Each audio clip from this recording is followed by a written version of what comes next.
Okay, கலாத்தியர் 3ஆம் அதிகாரத்துக்கு நாம் திருப்பிக் கொள்வோம். கலாத்தியர் 3ஆம் அதிகாரம் 13, 14 ஆகிய வசனங்களை நான் வாசிக்கிறேன். கலாத்தியர் 3, 13, 14.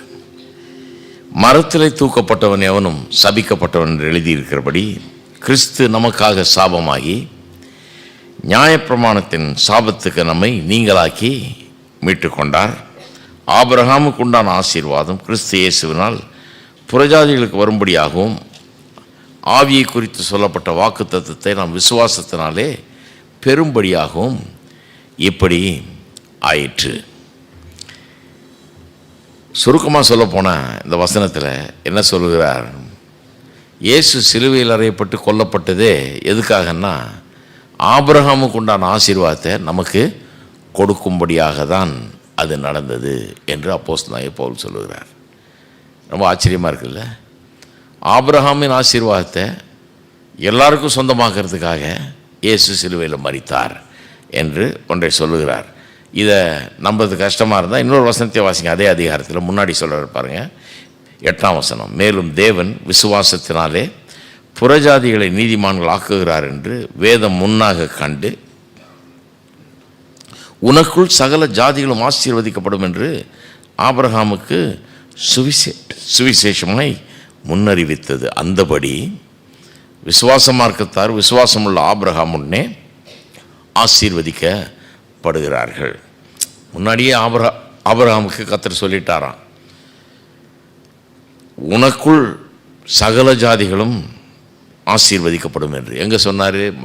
ஆதியாகமம் 12ஆம் அதிகாரம் 2-3 வசனங்களில் முதல்ல அவன் அழைத்தப்போ சொல்கிறார் இல்லையா, உன் தேசத்தையும் இனத்தையும் விட்டு தகப்பன் விட்டெல்லாம் விட்டு வா, நான் காண்பிக்கிற தேசத்துக்கு போ, நான் உன்னை பெரிய ஜாதியாக்குவேன், உன் பேரை பெருமைப்படுத்துவேன், உன்னை ஆசீர்வதிக்கிறவர்கள் ஆசீர்வதிப்பேன், உன்னை சபிக்கிறவர்களை சபிப்பேன். அப்புறம் சொல்கிறாரு, உன் மூலம் பூமியின் வம்சங்கள் எல்லாம் ஆசீர்வதிக்கப்படும்.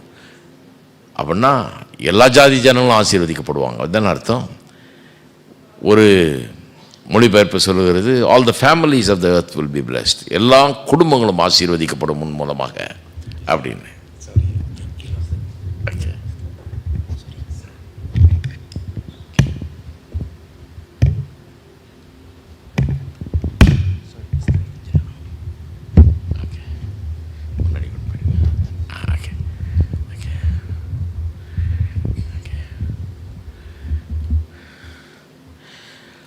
அங்கே 12ஆம் அதிகாரம் ஆதியாகமம் 3ஆம் வசனத்தில் உன் மூலமாக பூமியின் வம்சங்கள் எல்லாம் ஆசீர்வதிக்கப்படும் அப்படின்னு சொல்கிறார். உன் மூலமாக பூமியின் வம்சங்கள்லாம் ஆசீர்வதிக்கப்படும்னா இந்த ஒரு மனுஷனால் ஆபிரகாம் மூலமாக உலகத்தில் இருக்கிற எல்லா குடும்பங்களும் எல்லா வம்சங்களும் எப்படி ஆசீர்வதிக்கப்படும்?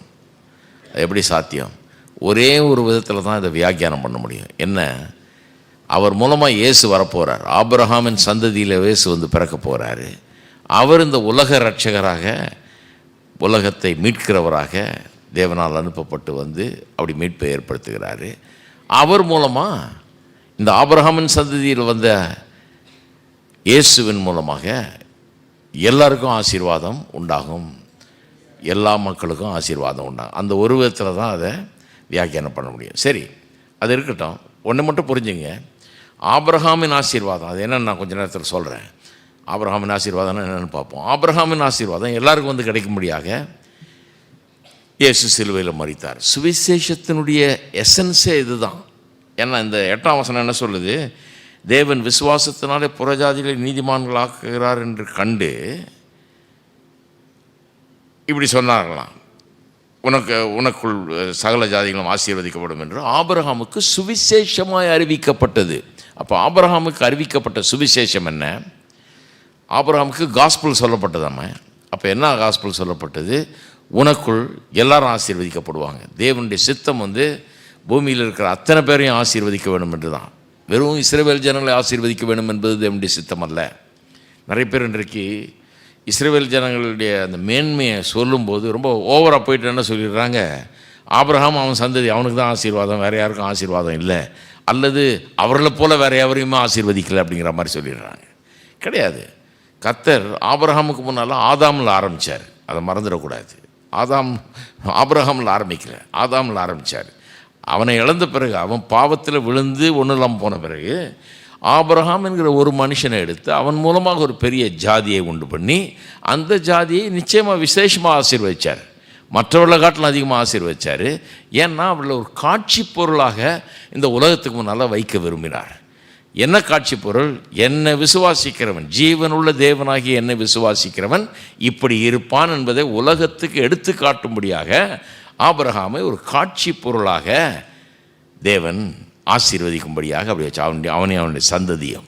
ஆனால் அந்த ஆசீர்வாதம் is not only limited to Abraham and his children. ஆபிரகாமுக்கும் அவனுடைய சந்ததிக்கும் மாத்திரமல்ல, அது இருக்க முடியாது. ஏன்னா மனுக்குலமே விடப்பட்டு போயிடுமே, அப்போ யாருக்குமே வேற ஒன்றும் கிடைக்காதே. அது ஒரு காட்சி பொருள். இதை பார்த்து எல்லாரும் வரணும். அதனால தான் சொல்லியிருக்குது, ஏசாயாவில் எல்லாம் சொல்லியிருக்குது, எழும்பி பிரகாசி உன் ஒளி வந்தது, புறஜாதிகள் ஒன்றத்தில் வருவார்கள் அப்படின்லாம் சொல்லியிருக்கு. அப்போ இஸ்ரவேலை உயர்த்தினது, இஸ்ரவேலை ஆசீர்வதித்தது என்பது எதுக்காக?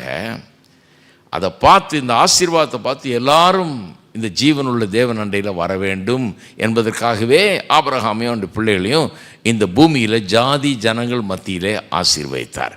அவர்கள் ஒளி விட்டு பிரகாசிக்கும்படியாக, அந்த ஒளி பிரகாசம் அநேகரை ஈர்க்கும்படியாக அவர் அப்படி செய்தார் அப்படின்னு வேதவசனம் சொல்லுது. அப்போ சிலுவையில் இயேசு மரித்ததே ஆபிரகாமின் ஆசீர்வாதத்தை நம்ம கொடுக்கறதுக்காக. சரி, இப்போ சப்ஜெக்ட் வருவோம்.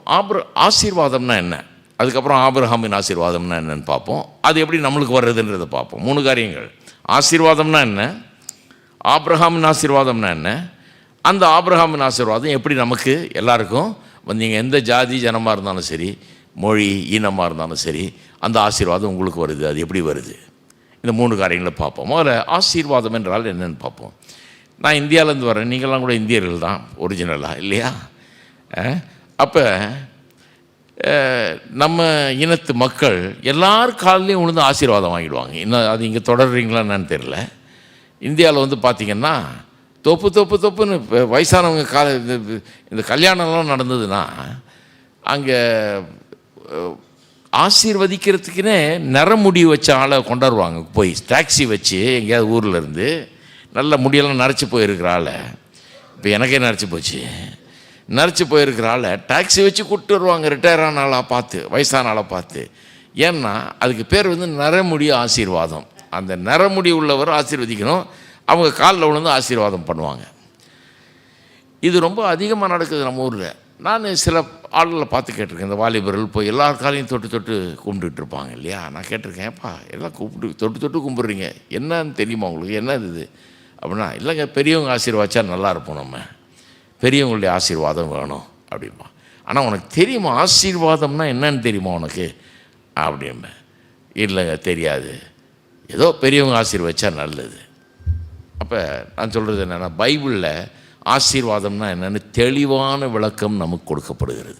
திருப்புங்க பார்ப்போம். ஆதியாகமம் 1ஆம் அதிகாரம். எதுக்கு எடுத்தாலும் நான் ஆதியாகமம் 1ஆம் அதிகாரத்துக்கு தான் போகிறது. ஏன்னா அங்கே தான் சப்ஜெக்டே ஆரம்பிக்கிறோம். எந்த சப்ஜெக்ட் எடுத்தாலும் அது எங்கே முதல் பேசப்படுகிறது என்பதை பார்க்க வேண்டும். வேத வியாக்கியானத்தில் த லா ஆஃப் ஃபர்ஸ்ட் அக்கரன்ஸ்னு ஒன்று இருக்குது. அதாவது ஏதோ ஒரு காரியத்தை படிக்கிறீங்க, இப்போ ஆசீர்வாதத்தை பற்றி படிக்கிறோம், அது எங்கே முதலாக பேசப்படுகிறதோ அங்கே போய் அதை வாசிக்கிறோம். மற்ற எல்லா இடத்தை காட்டிலும் அந்த இடத்துல அதை குறித்து ரொம்ப அதிகமான தகவல்கள் கொடுக்கப்படும் என்பது வேத வல்லுநர்கள் கண்டுபிடித்திருக்கிற ஒரு மாபெரும் உண்மை. எந்த சப்ஜெக்ட் எடுத்திங்கனாலும் அப்படி தான். எங்கே முதல்ல அதை பற்றி பேசுதோ, ஃபஸ்ட்டு டைம் அதை எப்படி எங்கே மென்ஷன் பண்ணுறாங்கன்னு பார்த்து அங்கே போனீங்கன்னா, அந்த ஃபஸ்ட் அக்கரன்ஸை பார்த்தீங்கன்னா அங்கே உங்களுக்கு வேறு எங்கேயும் கிடைக்கிறத காட்டிலும் அதிக தகவல்கள் அந்த இடத்துல அதை குறித்து கிடைக்கும் என்பது ஒரு பிரமாணம். Law of interpretation of the Bible. அதன்படி பார்த்தீங்கன்னா ஆதியாகமம் 1ஆம் அதிகாரம்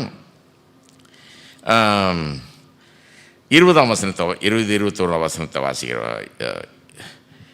21ஆம் வசனத்திலிருந்து வாசிக்கிறேன். தேவன் மகா மச்சங்களையும் ஜலத்தில் தங்கள் ஜாதியின்படியே திரளாய் ஜனிப்பிக்கப்பட்ட சகலவித நீர் வாழும் ஜந்துக்களையும் சிறகுள்ள ஜாதியான சகலவித பட்சிகளையும் சிருஷ்டித்தார். தேவன் அது நல்லது என்று கண்டார்.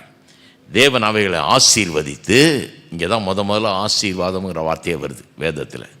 முதல்ல தேவன் அவைகளை ஆசீர்வதித்து, நீங்கள் பலுகி பெருகி சமுத்திரத்தை நிரப்புங்கள் என்றும் பறவைகள் பூமியில் பெருக கடவுது என்றும் சொன்னார். இங்கே முதல் தடவை சொல்லும்போதே அந்த ஆசீர்வாதம்னா என்னன்ற டெஃபினிஷனே கொடுத்துட்றாங்க. டெஃபினிஷன் இங்கேயே ஆரம்பிச்சிருது. ஆசீர்வாதம்னா என்ன?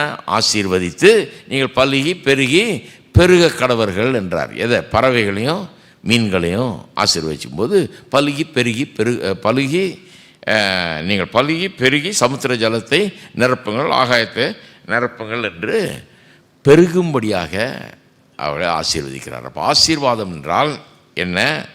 பலுகக்கூடிய பெருகக்கூடிய எல்லாவற்றையும் நிரப்பக்கூடிய ஒரு தெய்வீக சக்தி. மீன்களுக்கு பறவைகளுக்கு கூட அது கொடுக்கப்பட்டிருக்கிறது. இப்போ மனுஷனுக்கு வருவோம். மனுஷன்கிட்ட டீல் பண்ணும்போது முதல் முறையாக மனுஷன்கிட்ட ஆசீர்வாதத்தை பற்றி எங்கே பேசுகிறாரு? ஆதியாகமம் 1ஆம் அதிகாரம் 28ஆம் வசனத்தில், 26ஆம் வசனத்தில் நமது சாயலின்படி நமது ரூபத்தின்படி மனுஷனை உண்டாக்குவோமாகன்றாரு. 27ஆம் வசனத்தில் அவருடைய சாயலாகவே உண்டாக்குனார், ஆணும் பெண்ணுமாக உண்டாக்குனார் இருக்குது. 28ஆம் வசனத்தை பார்ப்போம். தேவன் அவர்களை நோக்கி, பின்பு தேவன் அவர்களை நோக்கி, நீங்கள் பலுகி பெருகி பூமியை நிரப்பி அதை கீழ்ப்படுத்தி சமுத்திரத்தின் மச்சங்களையும் ஆகாயத்து பறவைகளையும் பூமியில் நடமாடுகிற சகல ஜீவ ஜந்துகளையும் ஆண்டு கொள்ளுங்கள் என்று சொல்லி தேவன் அவர்களை ஆசீர்வதித்தார். பலுகி பெருகி நிரப்பி வந்துருச்சு. அது ஏற்கனவே மீன்களை பற்றியும் பறவை பற்றியும் சொல்லியாச்சு அவங்கள ஆசீர்வதிச்சப்போ. இப்போ மனுஷன் ஆசீர்வதிப்போ 2 காரியம் கூட சேர்க்குறாருங்க. என்ன சேர்க்குறாரு? எல்லாவற்றையும் கீழ்ப்படுத்தி ஆண்டு கொள்ளுங்கள் அப்படிங்கிறார். சப்டியூ அண்ட் டாமினேட், கீழ்ப்படுத்தி ஆண்டு கொள்ளுங்கன்றார். அப்போ அந்த 2 வார்த்தைகள் மனுஷனுக்கும் மிருகங்களுக்கும் இருக்கிற வித்தியாசத்தை ஹைலைட் பண்ணி காமிக்குது. மனுஷனுக்கும் மிருகங்களுக்கும் ஏணி வச்சா கூட எட்டாது, அவ்வளோ பெரிய வித்தியாசம் இருக்கிற மனுஷன் வேறு லெவல். அவன் தேவனுடைய லெவலில் தேவனுடைய சாயலின்படி ரூபத்தின்படி உண்டாக்கப்பட்டிருக்கிறான். இந்த மிருகங்கள் பறவைகள் மரஞ்செடி கொடிகள்லாம் உண்டாக்கப்பட்டது கூட அதது தன் ஜாதியின்படி உண்டாக்கப்பட்டதுன்னு இருக்குது. இந்தியாவில் ஜாதி நம்பிக்கை ரொம்ப நிறைய பேருக்கு இருக்குது. ஜாதி இருக்கா? ஆமாம் இருக்குது. எதுக்கு இருக்குது? செடிக்கு இருக்குது, பூக்களுக்கு இருக்குது, ஆடு மாடுகளுக்கு இருக்குது, எல்லாம் இருக்குது. மனுஷனுக்கு இருக்கா ஜாதி? மனுஷன் எந்த ஜாதி? ஒரே ஜாதி. தேவன் எந்த ஜாதியோ அதே ஜாதி. தேவர் ஜாதி இல்லை, தேவன் எந்த ஜாதியோ அதே ஜாதி. தேவன் எந்த ஜாதி? தேவன் எப்படிப்பட்டவர்? அந்த சாயலின்படி அந்த ரூபத்தின்படி மனுஷன் உண்டாக்கப்பட்டிருக்கிறான். அதுக்கப்புறம் இவங்க எல்லாத்தையும் பிரித்து இவன் கீழ் ஜாதி மேல் ஜாதி நடுவில் இருக்க ஜாதின்னு ஆயிரக்கணக்கான ஜாதி பெரிய புக்கே போட்டிருக்காங்க. அது வழங்கிக்கிறதுக்கே போய் காலேஜில் படிக்கணும் போல இருக்குது. அப்படியெல்லாம் பண்ணி வச்சுருக்காங்க, குழப்பி வச்சுருக்காங்க. மக்களை எத்தனை பிரிவாக பிரிக்கணுமோ பிரிச்சிருக்கிறாங்க. ஆனால் ஒரே ஜாதி தான். அவருடைய சாயலின்படி அவருடைய ரூபத்தின்படி எல்லாத்தையும் உண்டாக்கினார் என்று வேதம் சொல்லுது. அப்போ அந்த ஆசீர்வாதம்னா என்ன? மனுஷன் பேரில் ஆசீர்வாதம்னா என்ன? முதல்ல அதை பற்றி சொல்லும்போது என்ன விளங்கிக்கிறோம்? பலுகக்கூடிய பெருகக்கூடிய நிரப்பக்கூடிய எல்லாவற்றையும் கீழ்ப்படுத்தக்கூடிய ஆளக்கூடிய ஒரு சக்தி. அதுதான் ஆசீர்வாதம். கீழ்ப்படுத்தி ஆள்வதுன்னா என்னங்கிறது ஏற்கனவே காமிச்சிட்டாரு. 28ஆம் வசனத்துக்கு வர்றதுக்கு முன்னாடியே கீழ்ப்படுத்தி ஆள்வதுன்னா என்னன்னு காமிச்சிட்டார். 1ஆம் அதிகாரம் 1 வசனத்துலேருந்து 27ஆம் வசனம் வரைக்கும் வாசித்தீங்கன்னா, 25ஆம் வசனம் வரைக்கும் வாசித்தீங்கன்னா எல்லாத்தையும் சிருஷ்டிக்கிறார் இல்லையா? சிருஷ்டிக்கும் போது பார்த்தீங்கன்னா என்ன நடக்குது? முதல் ஆதியிலே தேவன் வானத்தையும் பூமியும் சிருஷ்டித்தார் அப்படின்னு இருக்குது. அதுக்கப்புறம் பூமியானது ஒழுங்கின்மையும் வெறுமையுமாக இருந்தது. ஜலத்தின் மேல் தேவன் ஆவியானவர் அசைவாடினார். பூமியின் மேல் இருள் இருந்தது. ஒழுங்கின்மை வெறுமை இருள்ன்ற பிரச்சனை இருந்தது. எல்லாம் இருக்க வேண்டிய விதத்தில் இல்லை, உண்டாக்கியாச்சு. இப்போ ஒரு வீட்டுக்கு போனோம்னா நம்ம சாமான்லாம் கொண்டு போய் போட்டுறோம், ஆனால் குடியேற முடியாது. ஏன்னா எல்லாம் வைக்க வேண்டிய இடத்துல வைக்கணும், அதை வேலை செய்ய வேண்டிய விதத்தில் செய்யணும், எல்லாத்தையும் செட்டப் பண்ணணும், எல்லாம் பண்ணணும் இல்லையா? அது பண்ணாமல் இருந்தது. அப்படி தான் நான் அதை புரிஞ்சுக்கிறேன். ஒழுங்கின்மை வெறுமை இருளாக இருந்தது. மனுஷன் ஆக்கியபை பண்ணக்கூடிய ஒரு இடமா இல்லை பூமி. 3ஆம் வசனத்திலிருந்து மனுஷன் ஆக்கியபை பண்ணக்கூடிய ஒரு இடமாக அதை மாற்றுகிறார் தேவன். அதுதான் கீழ்ப்படுத்தி ஆண்டு கொள்வது என்பது. ஒழுங்கின்மை வெறுமை இருளை பார்க்குறாரு. அந்த ஒழுங்கின்மை வெறுமை இருளை கீழ்ப்படுத்தி ஆண்டு கொள்கிறார். தட் மீன்ஸ் அதை கண்ட்ரோலுக்குள்ளே கொண்டு தன்னுடைய ஆளுகைக்குள்ளே கொண்டு அதை எல்லாத்தையும் சரி பண்ணுறார். பாருங்கள், ஒரு நாட்டை ஒருத்தன் ஆளுகிறான்னா என்ன ஆளுகிறான்னா, ஒரு கொம்பை வச்சுக்கிட்டு யாராவது தப்பு செய்தால் தலையிலேயே போடுறதான் ஆளுகிறது கிடையாது. ஒரு துப்பாக்கி வச்சுட்டு தப்பு செஞ்சால் சுற்றுவாங்கிறது ஆளுகிறது கிடையாது. ஒருத்தன் ஒரு நாட்டை ஆளுறான்னா என்ன அர்த்தம்?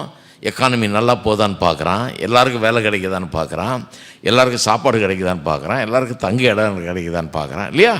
அதுதான் ஆளுகிறது. ஒரு அரசன், ஒரு ராஜாவுடைய வேலை என்ன? எல்லாருக்கும் எல்லாம் அவன் ஆளுகிறான்னா என்ன, ஏதோ ஒரு கொடூர ஆட்சி நடத்துகிறான்னு அர்த்தம் கிடையாது. எல்லாருக்கும் எல்லாம் திருப்திகரமாக கிடச்சிருச்சா, எல்லாம் சமாதானமாக இருக்காங்களா, நாடு பாதுகாப்பாக இருக்கா, மக்கள் நல்லா இருக்காங்களா, அதுதான் ஆளுகை அப்படிங்கிறது. குடும்ப வாழ்க்கையை பற்றி நான் நிறைய போதிச்சிருக்கேன் பாருங்கள். அப்போ சொன்னேன், வீட்டை யார் ஆள்றதுன்னு நிறைய பேரில் நிறைய தடவை பிரச்சனை இருக்குது பாருங்கள். ஒருத்தர் சொன்னார், tell her who wears the pant in the house அப்படின்னாரு. என் மனைவிக்கு சொல்லுங்கள், வீட்டில் யார் பேண்ட்டு போட்டிருக்கிறதுன்னு சொல்லுங்கள் அப்படின்னு. நான் சொன்னேன், அதுவே டவுட்டாக இருந்துச்சுன்னா அப்புறம் பிரச்சனை தான் அது, யார் பேண்ட்டு போட்டிருக்கு.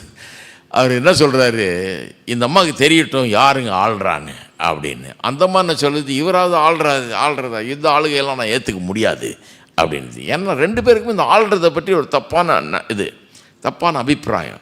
ஆள்றதுனா ஏதோ போட்டு அமுக்கிறது, போட்டு கெடுக்கிறது, அல்லது ஆதிக்கம் செலுத்துகிறது, அதிகாரம் செலுத்துகிறது, கீழ்ப்படிய வைக்கிறது, இதுதான் ஆளுகிறதுன்னு அந்த அம்மா நினச்சிட்டு இருக்குது.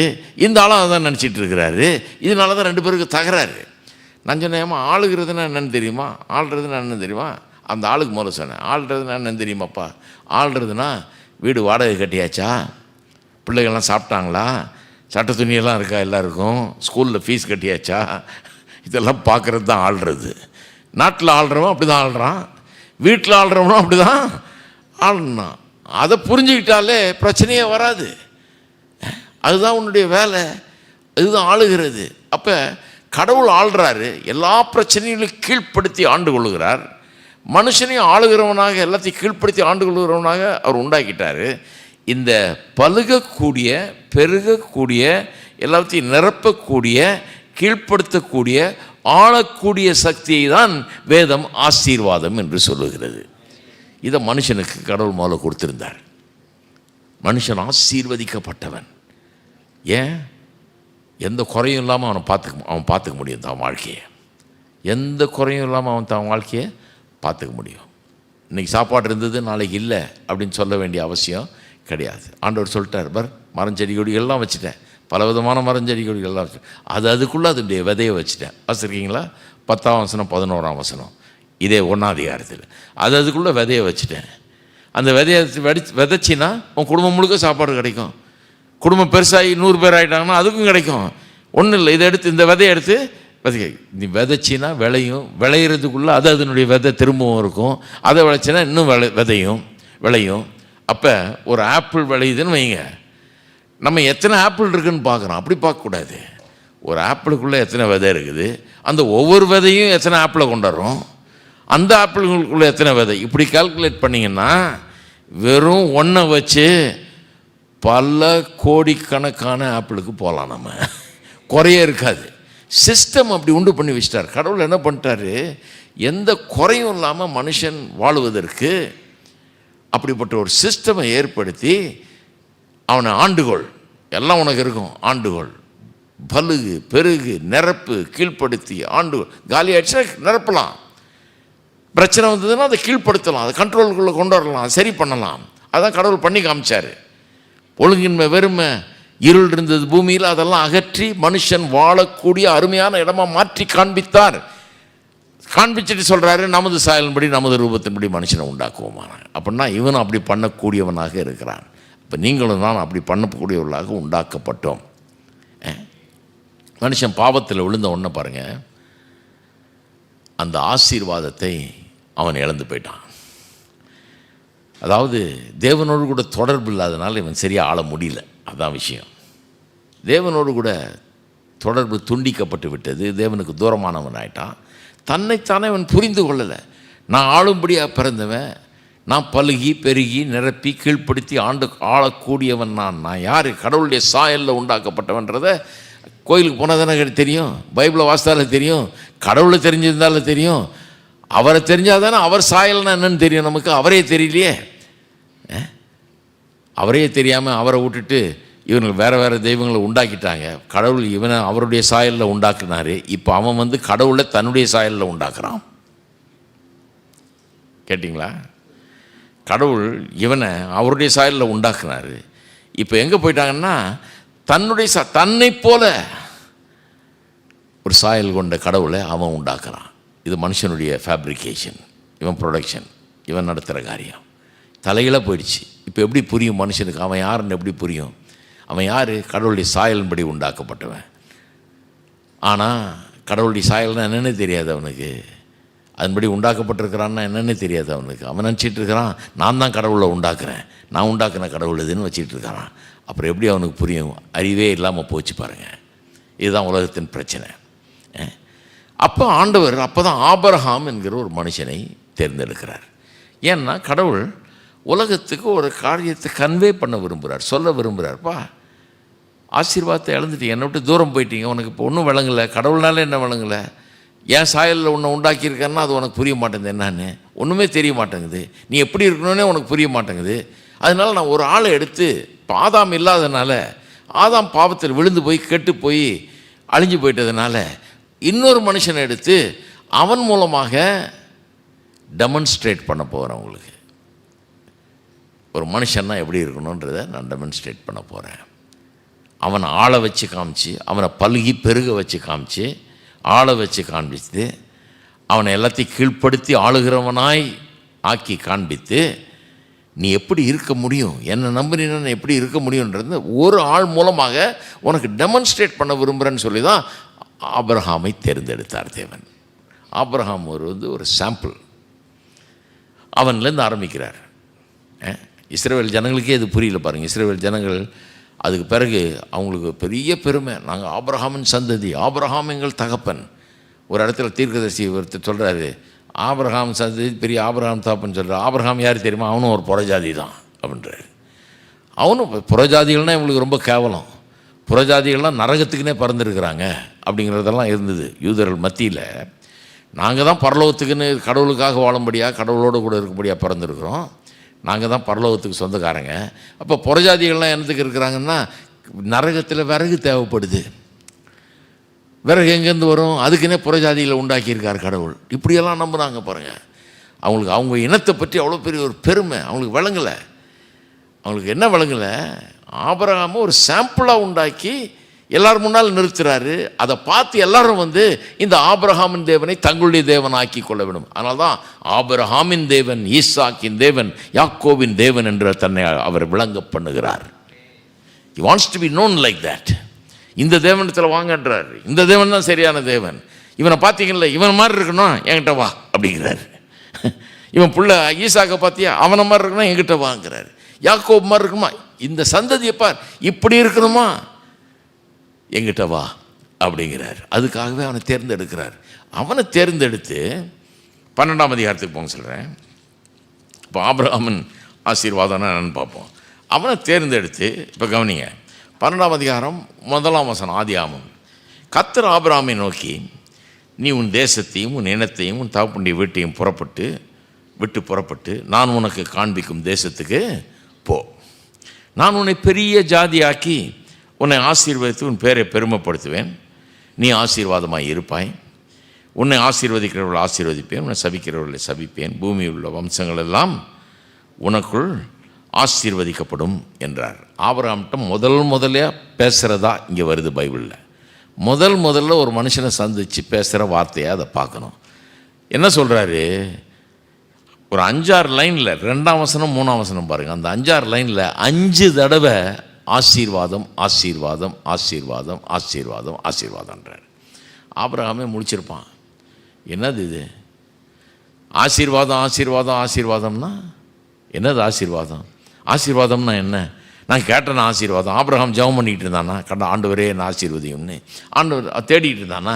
யாராவது ஆசீர்வதிக்க மாட்டாங்கன்னு கிடையாது. இவரே வலுக்கட்டாயமாக இவனே சும்மா இருந்தவனை பிடிச்சி இழுத்துட்டு நீ அதெல்லாம் விட்டுட்டு இங்கே வா, நான் காமிக்கிற தேசத்துக்கு போ, எல்லாத்தையும் விட்டுட்டு நீ தனியாக வா, நான் காண்பிக்கிற தேசத்துக்கு போ, உன்னை ஆசீர்வதிப்பேன்னு சொல்லிவிட்டு 5 முறை ஆசீர்வாதம் என்ற வார்த்தையை சொல்கிறார். உன்னை பெரிய ஜாதியாக்கி உன்னை ஆசீர்வதித்து முதல் தடவை, உன் பேரை பெருமைப்படுத்துவேன், நீ ஆசீர்வாதமாக இருப்பாய் 2ஆவது தடவை, உன்னை ஆசீர்வதிக்கிறவர்களை 3ஆவது தடவை, ஆசீர்வதிப்பேன் 4ஆவது தடவை, உன்னை சபிக்கிறவர்களை சபிப்பேன், பூமியில் உள்ள வம்சங்கள் எல்லாம் உனக்குள் ஆசீர்வதிக்கப்படும் 5ஆவது தடவை. 5 தடவை ஆசீர்வாதம்ங்கிற வார்த்தையை பயன்படுத்துகிறார். அவனே முழிச்சிருப்பான், என்னடா இதுன்னு.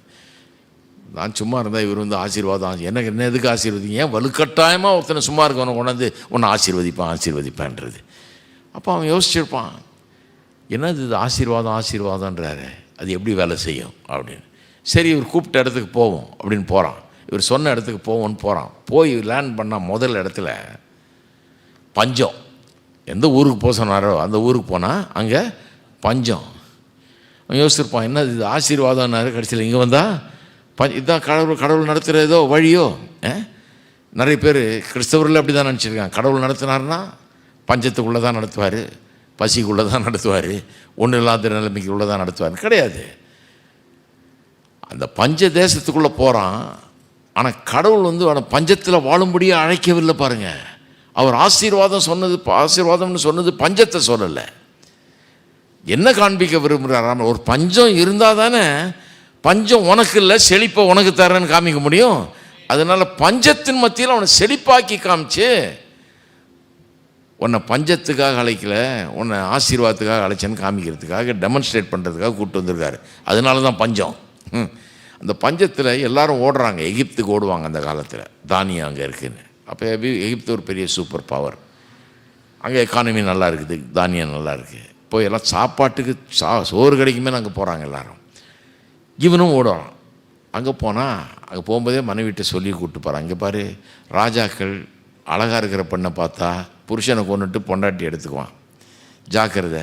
நீங்கள் நானும், இவங்க 2 பேரும் சொந்தக்காரங்க வேறு, தங்கச்சி முறை வேணும் இவனுக்கு. அவன் அப்போ சொல்கிறான், நீ எனக்கு தங்கச்சி முறை வேணும், அதனால் தப்பு இல்லை, நான் உனக்கு அண்ணன்னு சொல்லிவிடு, நான் தங்கச்சின்னு சொல்லிடுறேன் உன்னை, அப்போ என்னை கொல்ல மாட்டான், விட்டுருவான் அப்படின்னு அரேஞ்ச்மெண்ட் பண்ணிக்கிட்டு போகிறாங்க. போனால் அதே மாதிரி ராஜா பார்க்குறாரு, நியூஸ் போகுது, வெளிநாட்டிலேருந்து ஒரு அழகான பெண் வந்திருக்குன்னு தெரிஞ்ச கூட்டு வா, எனக்கு மனைவி ஆகிறதுக்கு ஆயத்தப்படுத்துன்னு கொண்டாந்து வச்சுட்டாங்க. அந்த அம்மாவை கொண்டாந்து வச்சுட்டு அவன் மச்சானுக்கு நல்ல டவுரி கொடுப்போன்னு சொல்லி, அந்த காலத்தில் மாப்பிள்ளை தான் டவுரி கொடுக்கணும் பாருங்கள். ராஜா வீட்டு டவுரி ஆபிரகாமுக்கு வருது. ராஜா வீட்டு டவுரி என்ன வந்திருக்கும், சும்மா 10,000 20,000 கிடையாது. ராஜா வீட்டு வெள்ளி வண்டியாக வருது. ஆடு மாடுகள், வேலைக்காரிகள், வெள்ளி பொண்ணு எல்லாம் வருது. நான் காமிக்கிறேன் உங்களுக்கு, எல்லாம் வருது. எல்லாம் வந்த உடனே எல்லாத்தையும் வாங்கிக்கிறான். அவள் அங்கே போயிட்டா, அவன் வீட்டை போய் அவளை ரெடி பண்ணுறாங்க இவனுக்கு மனைவி ஆகிறதுக்கு. ராத்திரி காத்திர அவன்கிட்ட பேசுகிறார், இங்கே பாரு, இன்னொருத்த மனைவியை கொண்டாந்து வச்சுருக்க, நீ தொட்டினா நீ செத்த, நீ மரியாதை அவளை அனுப்பி விடுன்னு. இவன் பதறி போய், ஐயோ நாடே அழிஞ்சிருக்குமே, நம்ம குடும்பமே அழிஞ்சிருக்குமேன்னு சொல்லி எழுந்தது. ஆபிரகாமை கூப்பிட்டு, ஏன் அந்த மாதிரி பொய்ய சொன்னேன் என்கிட்ட, நான் ஏதாவது செஞ்சுருந்தா, நான் தப்பு ஒன்றும் செய்யலை, நீ தங்கச்சின்னு சொன்னதை நல்லா கூப்பிட்டு வச்சேன் அப்படின்னு சொல்லி திருப்பி அனுப்பிச்சிருக்கான் பாருங்கள். நான் நினைக்கிறேன் திருப்பி அனுப்பும்போது ஆபிரகாம் சொல்லியிருப்பார், அப்போ இவ்வளோ திருப்பி கொடுக்குறீங்கன்னா வண்டி அனுப்பிச்சிங்கன்னா தௌரியெல்லாம் ஏற்றி திருப்பி அனுப்பிச்சிடுறாங்க. ஒன்றும் வேணாம், நீ போய் தொலைஞ்சா போதும், சீக்கிரம் போ அப்படின்ன உடனே அதுதான் நடக்குது. 12ஆம் அதிகாரம் பிற்பகுதியில் 13ஆம் அதிகாரம் எப்படி ஆரம்பிக்குது பாருங்கள். இதுங்க அங்கேருந்து திரும்ப வெளியே வர்றான், எகிப்திலேருந்து வர்றான். ஆபிரகாமும் அவன் மனைவியும் அவனுக்கு உண்டான யாவும் அவனுடனே லோத்தும் எகிப்தை விட்டு தென் திசையில் வந்தார்கள். ஆபிரகாம் மிருக ஜீவன்களும் வெள்ளியும் பொன்னும் உள்ள ஆஸ்திகளை உடைய சீமானாயிருந்தான். எங்கேருந்து வந்தது எல்லாம்? மிருக ஜீவன்கள், வெள்ளியும் பொன்னுமான ஆஸ்திகளை உடைய சீமானாயிருந்தான். இதெல்லாம் நாங்கள் அந்த காலத்தில் கொஞ்சம் நின்று வாசித்து கவனிக்காமல் விட்டோம். நாங்கள் ஃபாஸ்ட்டாக வாசிப்போம், எல்லாத்தையும் ஃபாஸ்ட்டாக பாடி ஃபாஸ்ட்டாக வாசித்து கடகடன்னு பிரசங்கம் பண்ணி கடகடன்னு முடிச்சிடணும். அதான் ஜான் ஓஸ்டின்னு ஒருத்தர் இருக்கார் இல்லையா, அவர் எங்களுக்கு ரொம்ப ஃப்ரெண்ட். அவர் தான் என் சர்ச்சை திறந்து வச்சார் இந்தியாவில். ஜோயல் ஓஸ்டினுடைய அப்பா. அவர் எங்கள் அப்பாவுடைய ரொம்ப க்ளோஸ் ஃப்ரெண்டு. எங்கள் அப்பா போனால் அவர் வீட்டில் தான் தங்குவார். அவர் சொல்லுவார், ரொம்ப ஜோவியலாக பேசுவார். அவர் பிரசங்கம் பண்ண காலத்தில் அவர் சொல்லுவார், இந்த பேப்டிஸ்ட்டு சபையை சேர்ந்தவங்கெல்லாம் ரொம்ப டாக்டரின் கரெக்டாக இருக்குன்னு பார்த்து ரொம்ப மல்லமாக போவாங்க, அதனால் பரலவும் போவாங்களான்றது சந்தேகம். மெத்தடிஸ்ட் சபைக்காரங்க ரொம்ப மெத்தாடிக்கலாக போவாங்க, இவங்க மெத்தாடிக்கலாக இவங்க போய் சேருவாங்களான்றது சந்தேகம். ஆனால் பெந்தோஸ்துக்காரங்க ரொம்ப வேகமாக போய் பரலோகத்தை தாண்டி ஓடிடுவாங்கன்னாரு, பரலோகத்தையே மிஸ் பண்ணுவாங்க இவங்கன்னாரு. அது எவ்வளோ பெரிய உண்மை பாருங்கள். நான் பெந்தகோஸ்து சபையை சேர்ந்தவன். நான் எப்போவுமே ஃபாஸ்ட்டாக போயிடுறது, கவனிக்காமல் விட்டுட்டேன். நான் ஆபிரகாமின் ஆசீர்வாதம்னா என்ன அப்படின்னா, ஆபிரகாமின் ஆசீர்வாதத்தை பற்றி புதிய ஏற்பாடு பயங்கரமாக பேசுது பாருங்க. புதிய ஏற்பாடு ஆபிரகாமை வச்சு நமக்கு போதிக்குது. சிலர் இதை போதிக்கும் போது, நான் போதிக்கும் போது என்ன சொல்லுவாங்க, அது பழைய ஏற்பாடு அப்படின்வாங்க. சரிவா, அப்போ புதிய ஏற்பாடுலேருந்து ஆபிரகாம் எடுக்கிறேன். ரோமர் 4ஆம் அதிகாரத்துக்கு திருப்பிக்கோ, கலாத்தியர் 3ஆம் அதிகாரத்துக்கு திருப்பிக்கோன்னு திருப்பி அங்கேருந்து ஆபிரகாமை போதிக்கிறது. நான் ஆபிரகாம் பழைய ஏற்பாட்டில் மட்டும் இல்லைப்பா, புதிய ஏற்பாட்டிலையும் இருக்கிறாரு. காமிக்கிறவனுக்கு புதிய ஏற்பாட்டில் ஆபிரகாமை குறித்து 2 காரியங்கள் பிரதானமாக பேசப்படுகிறது. அவனை 2 காரியங்களுக்கு முன்னுதாரணமாக புதிய ஏற்பாடு காட்டுகிறது. அவனை பார்த்து கற்றுக்க சொல்லுது 2 காரியங்கள், ஆவிக்குரிய காரியங்கள். ஒன்று ஆசீர்வாதம், கடவுளுடைய ஆசீர்வாதம்னா என்ன, அதை ஆபிரகாமை பார்த்து கற்றுக்கிறார். இன்னொன்று விசுவாசம். விசுவாசம்னா என்ன, அதுக்கு விசுவாசிகளுக்கெல்லாம் தகப்பன் அவன். எபிரேயர் நிருபத்திலையும் கலாத்தியர்லையும் பல இடங்களில் ஆபிரகாம் பேசப்படுகிறார், நமக்கு முன்னுதாரணமாக இருக்கிறார். அதனால் ஆபிரகாம் ரிலேஷனில் விட்டுறக்கூடாது. ஆபிரகாமின் ஆசீர்வாதம்னா என்னன்னு புரிஞ்சுக்கணும்னு வேதம் சொல்லுது, நமக்கு புரிஞ்சுக்கணும்னு வேதம் நமக்கு வலியுறுத்துகிறது. அப்போ ஆபிரகாமின் ஆசீர்வாதம்னா என்ன, கொஞ்சம் கொஞ்சமாக அன்ஃபோல்ட் ஆகுது, கொஞ்சம் கொஞ்சமாக ஆபிரகாமின் ஆசீர்வாதம்னா என்னன்றது வெளிப்படுகிறது. ஒன்று, ஆபிரகாமுடைய ஆசீர்வாதம்னா என்ன, பஞ்சத்தின் மத்தியிலும் செழிக்க வைக்கிற ஆசீர்வாதம். ஒரு மனுஷனுக்கு ஆபிரகாமின் ஆசீர்வாதம் இருக்குன்னா அவன் பஞ்சத்தில் அடிபட்டு சாக போகிறது இல்லை. பஞ்சத்தின் மத்தியிலும் அவன் பஞ்சத்தின் மேலே தலையை தூக்குவான், பஞ்சத்தை ஆட்கொள்ளுவான், பஞ்சத்தை கீழ்ப்படுத்துவான். தன் வாழ்க்கையில் வருகிற குறைவுகளை, பஞ்சத்தை ஒன்றுமில்லாமல் ஆக்கி அவன் சிறந்து விளங்குவான். ஆபிரகாமின் ஆசீர்வாதங்களில் நிச்சயமாவது ஒன்று, கடவுள் அவனுக்கு அன்றைக்கி புரிஞ்சிருக்கும் அவனுக்கு. பாருங்கள், இது முடிஞ்ச உடனே கருத ரொம்ப இன்ட்ரெஸ்டிங். இதெல்லாம் நான் பல வாரங்கள் போதிக்கிற காரியம், சும்மா ஒரு வாரத்தில் குயிக்காக சொல்கிறேன். நான் முடிஞ்ச உடனே பார்த்தீங்கன்னா ஆபிரகாமும் லோத்தும் வருவாங்க. ஆடு மாடுகள் ரொம்ப அதிகமாகிடுச்சு, மேயறதுக்கு இடம் இல்லை. இது ஒரு நல்ல பிரச்சனை பாருங்கள். சர்ச்சில் உட்கார்றதுக்கு இடம் இல்லைன்ற பிரச்சனையை சந்திச்சிருக்கீங்களா? நாங்கள் சந்திச்சிருக்கோம். 200 பேர் நின்றுக்கிட்டே பிரசங்க கேட்டு போவாங்க. இப்போ தான் இடம் மாற்றிருக்கிறோம் நாங்கள் வேறு பெரிய இடத்துக்கு. நின்று அது நல்ல பிரச்சனை, இடம் இல்லைங்கிறது நல்ல பிரச்சனை. அது மாதிரி ஆபிரகாமுக்கு அப்படி ஒரு சரியான ஒரு ஆசீர்வாதம் பாருங்கள். என்ன ஆசீர்வாதம், இந்த பொருளாதாரத்தில் கடவுள் அவனை ஆசீர்வதிக்கிறார். ஆசீர்வதிச்சோன்னா அவன் கண்டுக்கிட்டான், ஆஹா ஆசீர்வதிப்பார், பெருமைப்படுத்துவோம் பேரை அப்படின்லாம் சொன்னார். இதுதான் புல் இருக்குது, நம்மளை அவர் தூக்கி விடுறாரு, நம்மளை ஸ்பெஷலாக அவர் ஆசீர்வதிக்கிறாரு அப்படின்னு கண்டிருப்பான் போல் இருக்குது. லோத்தும் ஆபிரகாமும் வர்றாங்க. 2 பேருக்கும் ஆடு மாடுகள் அதிகம், மேயறதுக்கு இடம் இல்லை. 2 பேருக்கும் மிஸ் அண்டர்ஸ்டாண்டிங் வந்துடுது. 2 பேருடைய வேலைக்காரர்களுக்கும் 2 பேரும் தனித்தனியாக போயிடலான்னு பார்க்குறாங்க, பிரிஞ்சிடலான்னு. ஆபிரகாமுடைய சகோதரனுடைய மகன் அவன். பிரியலான்னு பார்க்கும்போது சரி ஆபிரகாம் சொல்கிறாரு, உனக்கு எது பிரியும், எந்த சைடு இடம் பிரியும், நிலத்தை பாரியா, 4 பக்கமும் பாரு, எது பிடிக்குதோ அதை எடுத்துக்க நீ அப்படின்றார். ஃபஸ்ட் சாய்ஸாக அவனுக்கு தர்றார். அவன் பார்த்தான், அப்படியே பார்த்தான், சோதோம் குமாரா ஜோராக இருக்குது, பச்சை பசேர்னு இருக்குது, அதை எடுத்துக்கிறேன் அப்படின்ட்டான். பெஸ்ட்டு சாய்ஸாக அவன் எடுத்துக்கிட்டான். சாராலாம் சொல்லியிருப்பாங்க, அட பைத்தியகார மனுஷனை, இவன் கூட ஒட்டிக்கிட்டு வந்தான், இவனை விட்டுட்டு வர சொல்லி ஆண்டவர் சொன்னார் முதலையே. இவன் ஒட்டிக்கிட்டே வந்துட்டு இப்போ அவனுக்கு இருக்கிறதுல பெஸ்ட்டை தூக்கி கொடுத்துட்ட, நமக்கு செகண்ட் பெஸ்ட்டு தான் கிடைக்க போகுது. இருக்கிறதுலே பெஸ்ட்டு லேண்டாகவும் எடுத்துக்கிட்டான், நம்மளில் போய் எடுத்துருக்கணும், பச்சை பசேர்னு இருக்குது, நம்ம எடுக்காமல் இவனுக்கு கொடுத்துட்டே. ஆபிரகாமுக்குள்ள ஒரு நம்பிக்கை. அவன் நம்பிக்கை என்னென்னு தெரியுமா, எனக்கு வறண்ட நிலத்தை கொடுத்தா கூட அதை பிரமாதமான செழிப்பான நிலமாக மாறும் என் கையில். ஏன்னா ஆசீர்வாதம் என்கிற ஒரு அபிஷேகம், ஒரு சக்தி, ஒரு தெய்வீக வல்லமை எல்லாவற்றையும் எல்லா நேரத்திலும் பலுகி பெருகி நிரப்பி கீழ்ப்படுத்தி ஆண்டு கொள்ளக்கூடிய அப்பேற்பட்ட ஒரு தெய்வீக சக்தி, தெய்வீக பலன் எனக்கு கடவுள் கொடுத்துருக்கிறாரு. ஆகவே பச்சை பசேல்னு இருக்குதா வறண்டு இருக்குதான்ற பிரச்சனை இல்லை, எங்கே போனாலும் அது பிரமாதமாக வரும். நான் பைபிள் காலேஜில் படிச்சுட்டு இருக்கும்போது அமெரிக்காவில் 20 வயசில் போய் படிக்க ஆரம்பிப்பார். அப்போ ஒருத்தன் சொன்னான், இந்த பாரு ஆண்டவரே நீர் எங்கே அனுப்புகிறீரோ அங்கே போகிறேன்னு மட்டும் தப்பி தவறி சொல்லிடாத, சொல்லிட்டினா ஆண்டவர் சில நேரத்தில் சொமாலியாவுக்கு போன்றுவார். எனக்கு பகீர்னாச்சு, ஏன்னா சொமாலியாவிலலாம் பசி பட்டினிட்டு செத்துக்கிட்டு இருக்கான். ஐயோ சொமாலியாவுக்கு அனுப்பிச்சு தப்பி தவறி கூட வாயிலேருந்து அது வந்துடக்கூடாது, எங்கே வேணால் போகிற ஆண்டவரே நீ என்ன செய்ய சொல்கிறதோ செய்கிறேன்னு மட்டும் சொல்லிட்டா போச்சு, அவர் அனுப்பிச்சி விட்ருவார் நம்மளை டிக்கெட்டை கொடுத்து, 1 வே டிக்கெட்டில்.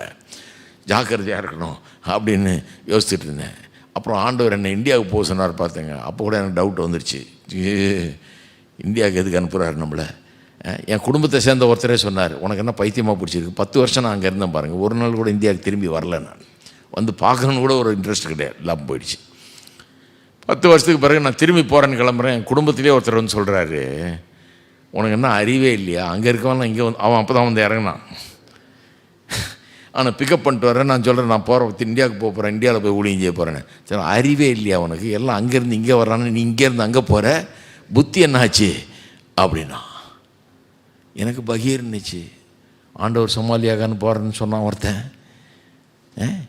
ஒருவேளை அந்த மாதிரி ஏதோ சதி நடக்குதோ, நம்மளை கொண்டு போய் இந்தியாவில் தள்ளிடலான்னு பார்க்குறாரு ஆண்டவர் அப்படின்லாம் யோசிக்க வேண்டியதாகிடுச்சு பாருங்கள். ஆனால் தைரியம் கொண்டு கர்த்தர் மேலே நம்பிக்கையை வச்சு இந்தியாவுக்கு போனேன். 40 வருஷமாக இன்றைக்கி பாஸ்டராக இருக்கிறாங்க. கடவுள் என்னை அபரிதமாக ஆசீர்வச்சிருக்கிறாரு.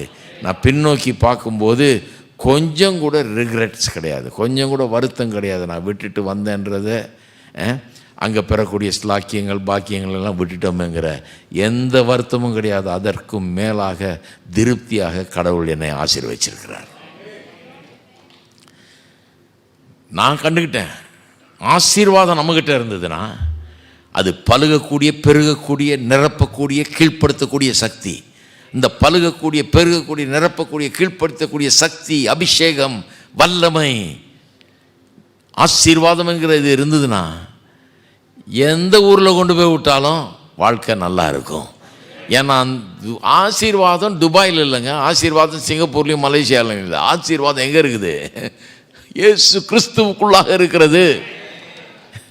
அதனால் நான் எந்த ஊரில் இருக்கிறேங்கிறது பிரச்சனை இல்லை, யாரை விசுவாசிக்கிறேன், யாரை பற்றி கொண்டிருக்கிறேன், யாருக்காக வாழுகிறேன் அப்படிங்கிறது தான் அங்கே கேள்வி. இந்த ஊரில் அந்த ஊருக்கு போனால் வாழ்க்கை மாறிடும் கிடையாது, கிடையாது. தப்பாக புரிஞ்சு வச்சுருக்கிறோம் நம்ம. அப்போ ஆபிரகாம் புரிஞ்சுக்கிட்டான் குயிக்காக, ஆஹா ஆசீர்வாதம்னா நம்ம பயப்பட வேண்டியதில்லை. இவன் எடுத்துக்கிட்டோம், பச்சை பசேர் இவன் எடுத்துக்கிட்டோம். நான் வந்து எதை வேணா எடுத்து பச்சை பசேர் ஆக்கக்கூடிய ஆள். அவனுக்கு தான் தெரியாது பாவம், அவனுக்கு பச்சை பசேராக கொடுப்பான். நமக்கு வந்து எதை வேணாலும் எடுத்து சூப்பர் ஆக்கலாம் அப்படின்னு. சரி, அது முதல் காரியம். பொருளாதார ஆசீர்வாதம் கற்றுக்கிட்டான் அவன், கடவுள்கிட்டேருந்து வருதுன்னு. ஆசீர்வாதம்னா ஆபிரகாமின் ஆசீர்வாதம்னா அது ஒன்று. ரெண்டாவது, அதுக்கு அடுத்த அதிகாரத்தில் பார்த்தீங்கன்னா 14ஆம் அதிகாரத்தில் ஒரு கதை வருது. எல்லாம் வாசிக்காமல் நான் சொல்கிறேன், மார்க் பண்ணி வச்சுங்க, நீங்கள் வாசிக்கலாம் பிறகு, ஏன்னா எல்லாத்தையும் வாசிருந்தால் டைம் போயிடும். 14ஆம் அதிகாரத்தில் பார்த்தீங்கன்னா லோத்து போய் குடியிருந்தான் இல்லையா சோதோம் குமாரில். அந்த இடத்துல ஒரு 5 ராஜாக்கள் வந்து படையெடுத்து வந்து, அந்த காலத்தில் அப்படி தான் 5 பேர் கூடிக்குவானுங்க, வந்து மற்றவனை போய் கொள்ளடிக்கிறது. சோதோம் குமாராவை வந்து கொள்ளையடித்து இருக்கிற வெள்ளி பொண்ணு எல்லாத்தையும் எடுத்துக்கிட்டு ஆட்களையும் கொண்டு போயிடுவாங்க அடிமைகளாக தங்களுடைய நாட்டுக்கு. அவனுடைய எல்லாத்தையும் பிடுங்கிக்கிட்டு ஆட்களையும் கொண்டு போயிடுவாங்க, பிள்ளை மோர் கொண்டு ஆண் பெண் எல்லாரையும் கொண்டு போய் அடிமைகளாக்கிடுவான். அப்படி நடந்துருச்சு. நியூஸ் வருது ஆபிரகாமுக்கு, பா சகோதரனுடைய மகன் அங்கே போய் பச்சை பசேர்னு இருக்குன்னு போனானே, பிரச்சனை ஆகிடுச்சு, அவனை கொண்டு போயிட்டாங்க, தூக்கிட்டு போயிட்டாங்க, குடும்பத்தோடு போயிட்டான், அவ்வளோதான், அடிமையாக கொண்டு போயிட்டாங்க. வெள்ளி பொண்ணு அவனுடைய ஆஸ்தியெல்லாம் இழந்துட்டான், அவன் ஆடு மாடுகளெல்லாம் இழந்துட்டான், எல்லாத்தையும் இழந்துட்டான். நல்லா பணக்காரனாக இருந்தான் அவன். இவன் கூட ஒட்டியே எங்கள் ஊரில் மெட்ராஸில் சொல்லுவோம் கொசுருன்னு. கொசுருன்னா என்ன தெரியுமா உங்களுக்கு? அதை யூஸ் பண்ணுறீங்களா இங்கே? எங்கள் அம்மா சின்ன வயசில் என்ன போய் அரையணா உடச்ச கடலை, அரையணா தேங்காய், கால்னா உடச்ச கடலை வாங்கிட்டு வர சொல்லுவாங்க காலையில் சட்னி அரைக்கிறதுக்கு. நான் போய் வாங்கிட்டு வரேன் பக்கத்தில் மளிகை கடையில். அவன் அரையணா தேங்காய், கால்னா உடச்ச கடலை கொடுப்பான். சும்மா இவ்வளோண்டு தான், ஒரு கொஞ்சம் 10 பேருக்கு சட்னி அரைக்கலாம், அவ்வளோதான். அது கொடுப்பான். கொடுத்த உடனே அப்படியே கை நீட்டி நின்றுருப்பேன். கொஞ்சம் உடச்ச கடலை எடுத்து கையில் கொடுப்பான். அதுதான் கொசுரு, நான் மென்னுட்டு போகிறதுக்கு. இந்த லோத்துங்கிறவன் கொசுருலேயே பணக்காரனானவன். ஆபிரகாம் கூட இருந்து இந்த கொசுருவை வாங்கிட்டு பணக்காரனானவன். அவன் எல்லாத்தையும் இழந்துட்டான். நியூஸ் வருது ஆபிரகாமுக்கு. ஆபிரகாம் என்ன பண்ணுறான்? ஆபிரகாம் ஒரு ராஜா கிடையாது, ஒன்றும் கிடையாது. ஆபிரகாம் எப்படிப்பட்டவன்? கடவுளால் ஆசீர்வதிக்கப்பட்ட ஒரு மனுஷன். ஆடு மாடுகள், வெள்ளி பொண்ணு, வெள்ளைக்காரர்களுடைய சீமானவன். சீமான்னா ஸ்கோஃபீல்டுன்னு ஒரு வேத வல்லுநர் ஒருத்தர் இருந்தார், C.I. ஸ்கோஃபீல்டுன்னு. நான் பைபிள் காலேஜுக்கு போனப்போ 20 வயசில் எங்கள் அப்பா எனக்கு ஒரு இங்கிலீஷ் பைபிள் கொடுத்தாங்க. அந்த இங்கிலீஷ் பைபிள் வந்து C.I. ஸ்கோஃபீல்டு பைபிள்னு பேர் அதுக்கு.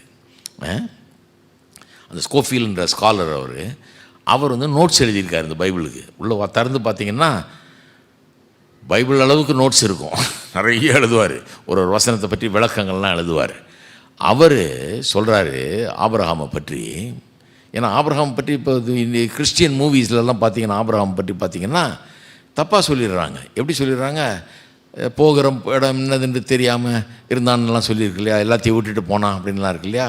உடனே அவன் எப்படி சித்தரிச்சிட்டாங்க, அழுக்கு பெட்ஷீட்டை போத்திக்கிட்டு ஒரு கோல் ஒன்று வச்சுக்கிட்டு ஒரு 10 ஆடு இருக்குது, இப்படியே போகிற இடம் என்னன்னு தெரியாமல் வனாந்தரத்தில் ஒரே புழுதி இதாக இருக்கும், அங்கே நின்றுட்டு இப்படியே பார்த்துக்கிட்டு இருப்பான். அப்படி காமிச்சிட்டாங்க மூவிஸில் ஆபிரகாமை. நான் அப்படி தான் புரிஞ்சு வச்சுட்டு இருந்தேன். ஆனால் பைபிளில் பார்த்தா வேறு மாதிரி சொல்லுது. அதுவும் ஸ்கோஃபீல்டு நோட்ஸில் என்ன சொல்கிறாரு, அவர் ஸ்கோஃபீல்டு பெரிய ஸ்காலர், டாலஸ் செமினரின்னு ஒரு செமினரி ஆரம்பித்தவர். அவர் சொல்கிறாரு, இவன் வந்து அந்த 14ஆம் அதிகாரம் சொல்லுது, இவன் வீட்டில் இருக்கிற 318 ஆட்களை, வேலை ஆட்களை கூட்டிகிட்டு யுத்தத்துக்கு போனானான். அந்த 318 ஆட்கள் யுத்தத்துக்கு போகக்கூடிய திராணி உள்ளவர்கள், அதாவது வாலிபர்கள், கொஞ்சம் வாட்ட சாட்டமாக இருக்கவன். 312 பேர் இவன்கிட்ட இருந்திருக்கான், தன்னுடைய வேலைக்காரன். அப்போ அதை வச்சு அவர் சொல்கிறாரு, ஆபிரகாம் எவ்வளோ பெரிய சீமானாக இருந்தான்னா, அவன் வீட்டை சுற்றி 2000 பேர் வாழ்கிறதுக்கு கிட்டத்தட்ட அவனுடைய மனைவிமார், பிள்ளைகள், அவன்கிட்ட வேலை செய்கிறவங்க, அவங்க மனைவிமார், அவங்க பிள்ளைங்க, இப்படின்னு கணக்கு போட்டால் இந்த 318 பேரை வச்சு எத்தனை பேர் இருந்திருப்பான்னு கணக்கு போட்டால் அவர் சொல்கிறாரு 2000 பேர் இருந்திருப்பாங்க. இவன் மூலமாக சாப்பிட்டுக்கிட்டு பொழைச்சிக்கிட்டு இருந்தவங்க. அவ்வளோ பெரிய ஒரு சீமானா அந்த காலத்தில் அவன் இருந்தான். கடவுள் அவன் அப்படி ஆக்கிட்டார். ஒரே டென்ட்டாக போட்டுக்கிட்டு அங்கே குடியிருக்கிறான். இவ்வளோ பேரோட 318 பேரை செலக்ட் பண்ணுறான். தன்னுடைய வேலை ஆட்கள் கொஞ்சம் வாட்ட சாட்டமான கொண்டு போகிறான். கொண்டு போய் 5 ராஜாக்கள், அவனுங்கள்ட்ட குதிரை இருக்குது, இராணுவ வீரர்கள் இருக்கிறாங்க, ஆயுதங்கள் இருக்குது, எல்லாம் இருக்குது.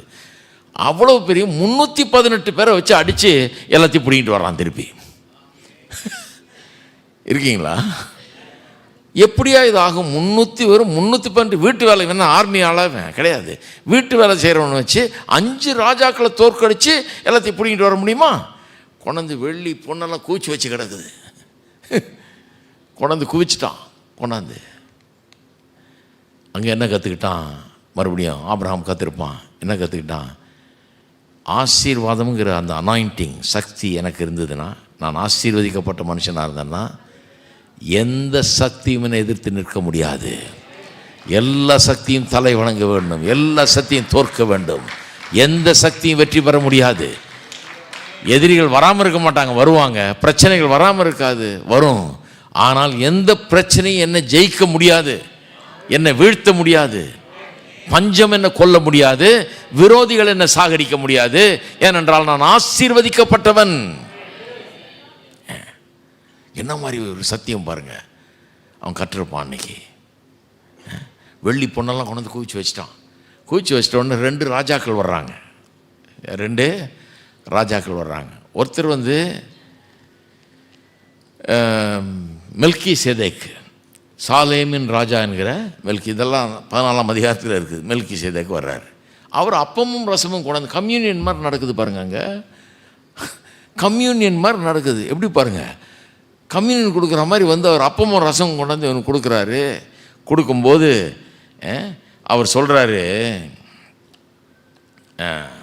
18ஆம் வசனம் பாருங்கள். அன்றியும் உன்னதமான தேவனுடைய ஆசாரியனாக இருந்த சாலேமின் ராஜாவாகிய மெல்கி சேதேக்கு அப்பமும் திராட்சமும் கொண்டு வந்து அவனை ஆசீர்வதித்து, இப்போ கவனிங்க, வானத்தையும் பூமியும் உடையவராகிய உன்னதமான தேவனுடைய ஆசீர்வாதம் ஆபிரகாமுக்கு உண்டாவதாக. ஆசீர்வாதத்தை கூறுறான். உன் சத்துருக்களை உன் கையில் ஒப்பு கொடுத்த உன்னதமான தேவனுக்கு ஸ்தோத்திரம். என்ன சொல்கிறான்? உன் சத்துருக்கெல்லாம் உன்கிட்ட தோத்து போனது ஏன்? உன்னதமான தேவனுடைய ஆசீர்வாதம் உன் மேலே இருக்குது. உன் மேலே ஆசீர்வாதம் இருக்கிறதுனால தான் உன் சத்துருக்கள் உன் கையில் ஒப்பு கொடுக்கப்பட்டார்கள். 5 ராஜாக்களும் அவனுடைய சேனைகளும் ஒப்பு கொடுக்கப்பட்டது. அப்புறம் சொல்லியிருக்குது, இவனுக்கு ஆபிரகாம் எல்லாவற்றிலும் தசம பாகம் கொடுத்தான். ரொம்ப இன்ட்ரெஸ்டிங். அந்த காலத்திலே தசம பாகன்ற சப்ஜெக்ட் வந்துட்டு இருக்குது. இன்றைக்கி சிலர் வந்து தசம பாகன்ற சப்ஜெக்டு பழைய ஏற்பாட்டு சப்ஜெக்டு, புதிய ஏற்பாடுலாம் ஒன்றும் கிடையாதுன்றாங்க. நியாயப்பிரமாணத்துக்கு கீழே வர்றது தசமபாகம். அதனால் அது நியாயப்பிரமாணம்லாம் இப்போ கிடையாது. நியாயப்பிரமாணத்துக்கு முன்னாடியே வந்துருச்சுங்க. ஆபிரகாம் மூலமாக நியாயப்பிரமாணம் வந்தது, மோசேயின் மூலமாக நியாயப்பிரமாணம் வந்தது. 10 கற்பனை மோசே தான் கொடுத்தாரு. அதுக்கு முன்னாடியே தசமபாகம் வந்துருச்சு பாருங்கள். கர்த்தருக்கு கற்றுக் கொடுத்துருக்கிறாரு. அதனால் இவன் தசமபாகம் கொடுக்குறான் கர்த்தருக்கு. தசமபாகம் 10ல் 1 பங்கு எடுத்து கர்த்தருக்கு என்று அவன் செலுத்துக தசமபாகம் கொடுத்தான். தசமபாகம் கொடுத்த உடனே சோதோமின் ராஜான்னு இன்னொரு ராஜா வர்றார். அந்த சோதோமின் ராஜா ஆபிரகாமை நோக்கி, ஜனங்களை எனக்கு தாரும், பொருள்களை நீர் எடுத்துக்கொள்ளும் என்றான். ஏன்னா அவன் ஊரில் இருந்தானே எல்லாத்தையும் கொள்ளை அடிச்சுட்டு போனானுங்க. அதை தானே ஜெயித்து இவன் திரும்பி மீட்டு கொண்டாந்துருக்கிறான். அந்த ராஜா அவன் சொல்கிறான்ப்பா, எடுத்துகிட்டு வந்து பொருள்லாம் நீ வச்சுக்கோ, ஜனங்களை எனக்கு தா, பொருளை நீ எடுத்துக்கோன்றான். என்ன டீல் பாருங்கள், பிரமாதமான டீல். எல்லா வெள்ளி பொண்ணையும் வச்சுக்கோ, எனக்கு ஒன்றும் வேணாம், ஜனங்களை மட்டும் எனக்கு தா அப்படிங்கிறான் அந்த ராஜா. அதுக்கு சொல்கிறான், அதுக்கு ஆபிரகாம் சோதோமின் ராஜாவை பார்த்து, ஆபிராமை ஐஸ்வர்யவானாக்கினேன் என்று நீ சொல்லாதபடிக்கு சொல்கிறான். ஒரு மனுஷனுக்கு கிரெடிட் எடுத்துக்கூடாது. நான் ஐஸ்வர்யவான் ஆனதுக்கு எந்த மனுஷனுக்கும் அது எந்த மனுஷனும் செஞ்ச ஒரு காரியம் இல்லை. நீ சொல்லாதபடிக்கு, நான் ஐஸ்வர்யவாக்கினேன் என்று சொல்லாதபடிக்கு, நான் ஒரு சரட்டையாகிலும் பாதரட்சையின் வாரையாகிலும் உனக்கு உண்டானவைகளில் யாதொன்றையாகிலும் எடுத்துக்கொள்ளேன் என்று சொல்லி, இப்போ கவனிங்க, வானத்தின் பூமியையும் உடையவராகிய உன்னதமான தேவனாகிய கர்த்தருக்கு நேராக என் கையை உயர்த்துகிறேன். வாலிபர் சாப்பிட்டது போக என்னுடனே வந்து அநேர், எஸ்கால், மம்ரே என்னும் புருஷருடைய பங்கு மாத்திரமே வர வேணும். எக்ஸ்பென்சஸ் மட்டும் பே பண்ணு, கூட வந்த ஆளுங்களுடைய சேலரிஸ் அல்லது கூலி அது மட்டும் பே பண்ணு, எனக்கு வேறு ஒன்றும் வேணாம் அப்படின்ட்டான். நல்லா கவனிங்க. இப்போ என்ன ஒரு கான்ஃபிடென்ஸ் பாருங்கள். அங்கே முதல்ல என்னாச்சு, முதல்ல வெள்ளி பொண்ணு, அது ஆடு மாடுகள் எல்லாம் கிடச்சிது இவனுக்கு. அதனால் பொருளாதாரத்தை பற்றி அவனுக்கு கவலையே படல பாருங்கள். எனக்கு பெஸ்ட் எடுத்துக்கணும் அப்படின்னு நினைக்கவே இல்லை. அவனுக்கு என்ன யோசனை வந்துருச்சு, பஞ்சத்திலே கடவுள் என்ன இப்படி ஆசீர்வதிச்சார்னா பரவாயில்ல, லோத்து இதை எடுத்துக்கிட்டோம், என்ன எங்கே போனாலும் கடவுள் என்ன ஆசீர்வதிப்பார், பஞ்சம் குறைவு எனக்கு வரவே வராதுன்னு நம்ப ஆரம்பிச்சிட்டான். அதுதான் ஆபிரகாமின் ஆசீர்வாதம். ரெண்டாவது, எந்த எதிரியும் எதிர்கொள்ள முடியாது, ஜெயிக்க முடியாதுன்ற தைரியம் இப்போ வந்துருச்சு.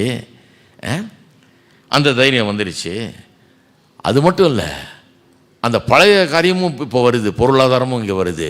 வெள்ளி பொண்ணு குவிச்சிருக்குது, வேணும்னா அள்ளிக்கிட்டு போயிடலாம். இவன் அந்த ராஜாவே சொல்கிறான், நீ எடுத்துகிட்டு போன்னு, எனக்கு ஜனங்கள் மாட்டம் தாருன்னு. அவன் சொல்கிறான், இல்லை நீ என்ன ஐஸ்வர்யவாக்கி ஆக்கின்னு சொல்லக்கூடாது, ஒரு சரட்டை ஆகிலும் பாதரட்சை வாராகிலும் உன்ட்டு எடுக்க மாட்டேன், நான் வெறும் எக்ஸ்பென்சஸ் மட்டும் பே பண்ணு அப்படின்னு சொல்லிட்டு, வானத்தையும் பூமியும் உடையவராகிய உன்னதமான தேவனாகிய கர்த்தருக்கு நேராக என் கரங்களை உயர்த்துகிறேன் அப்படின்னா என்ன அர்த்தம்?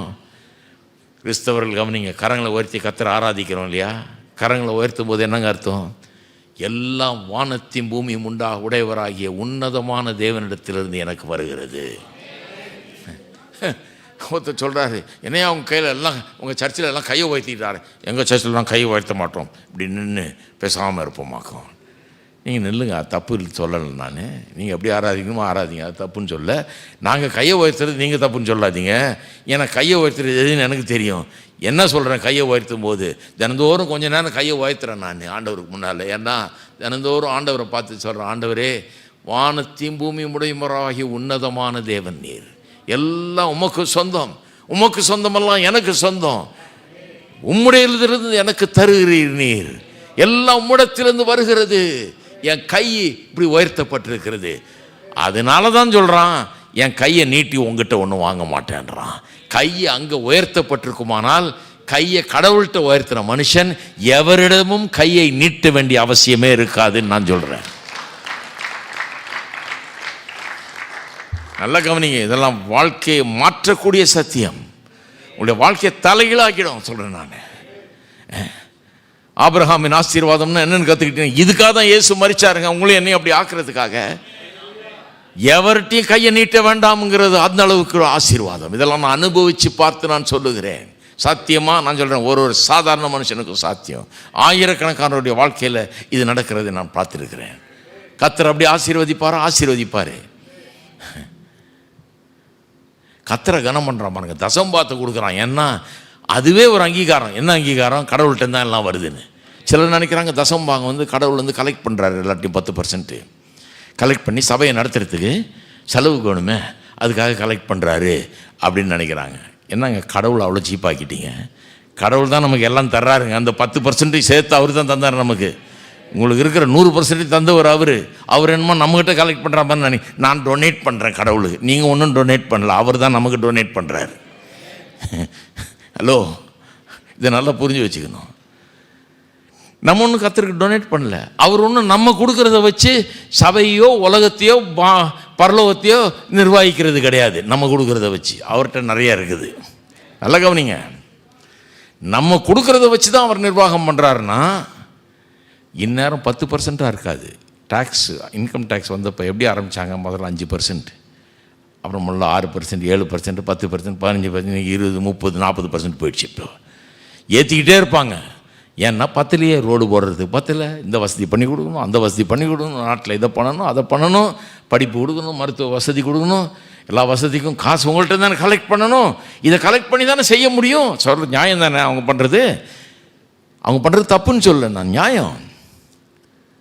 நம்மகிட்டேருந்து கலெக்ட் பண்ணி தான் எல்லாம் கொடுக்குறாங்க நமக்கு.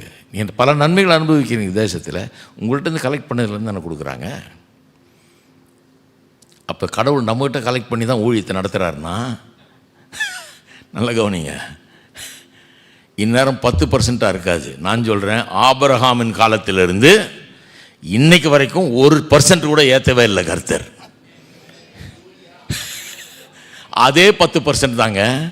அந்த 10% என்ன காமிக்குது எனக்கு? கடவுள் என்னதை வச்சு அவர் நடத்தல பொழப்ப, நான் தான் அவரை வச்சு பொழைச்சிக்கிட்டு இருக்கிறேன், அவரை நம்பி பொழைச்சிக்கிட்டு இருக்கிறேன், அவர் என்ன நம்பி பொழைச்சிக்கிட்டு இல்லை. அப்போ நான் எதுக்கு 10% கொடுக்கணும்? அது நான் கர்த்தரை கனம் பண்ணுகிற ஒரு செயல். நான் கொடுக்கும்போது கையை உயர்த்துற மாதிரி, கையை உயர்த்துறதுன்னா எனக்குள்ளதில் சிறந்ததையும் முதலானதையும் கர்த்தரிடத்தில் கொண்டு வருகிறேன்.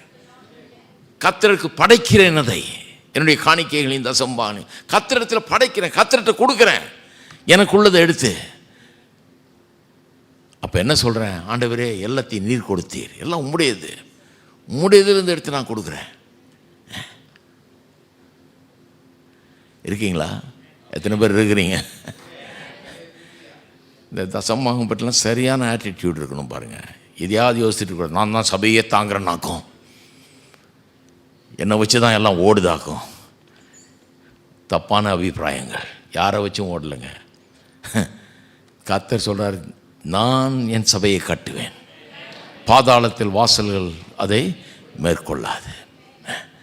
கர்த்தர் நம்மளை நம்பி நம்முடைய பலத்தையோ நம்முடைய பணத்தையோ நம்முடைய எதையோ நம்பி சபையை கட்டலை கர்த்தர். கர்த்தர் எப்படி சபையை கட்டுற? அவர் கட்டுறாருங்க. அவர் எல்லாவற்றையும் தர வல்லவர். 8 திசைகளிலிருந்து வந்து கொட்ட வைப்பார் கர்த்தர். ஏனென்று சொன்னால் அவர் பெரியவர். அதான் ஆபிரகாமின் தேவன். இந்த ஆபிரகாமின் தேவனை பற்றி நான் தெரிஞ்சிட்ட பிறகு என் வாழ்க்கையை மாறிடுச்சு பாருங்க. இந்த ஆசீர்வாதம் இதுக்காக தான் சிலுவையில் பாடு, இயேசுவுடைய சிலுவை பாடு. இப்படி ஒன்று ஒன்றா கற்றுக்கிட்டே வர்றான். எந்த விரோதியும் ஜெயிக்க முடியாது அப்படிங்கிற பாடத்தை கற்கிறான்.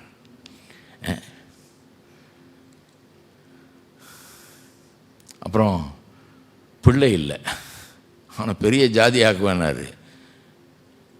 ஆனால் இப்போ ஒரு பிள்ளை கூட கிடையாது. எப்படி பெரிய ஜாதி ஆக்குறது?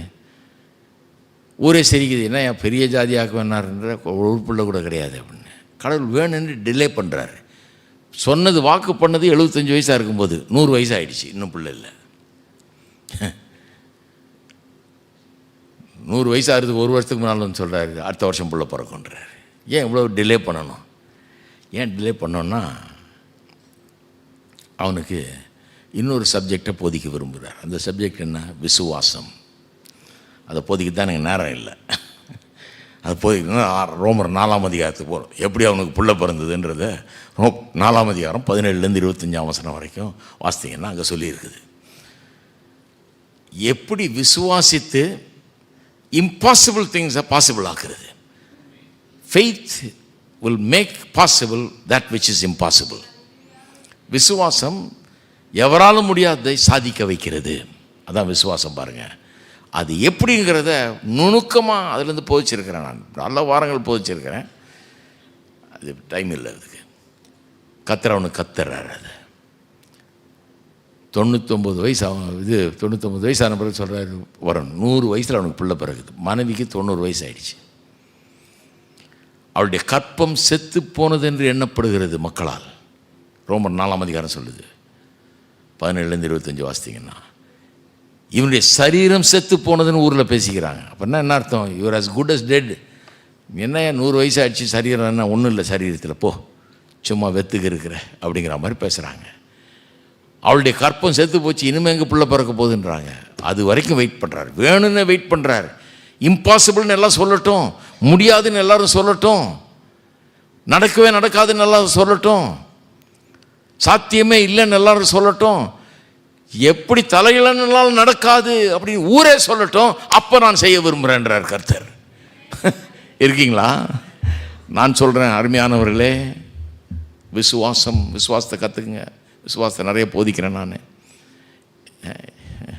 என் சேனல் ஒன்று இருக்குது, சாம் பி செல்லதுரை தமிழ், சாம் பி செல்லதுரை இங்கிலீஷ்னு தனித்தனியாக இருக்குது. அப்புறம் ஏஎஃப்டி சர்ச்னு தனியாக சேனல் இருக்குது.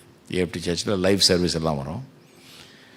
சாம் P Selladurai English Tamil 2 channel இருக்குது. அதில் போனீங்கன்னா இந்த மாதிரி போதனைகளெல்லாம் சின்னதாக 20 நிமிஷம்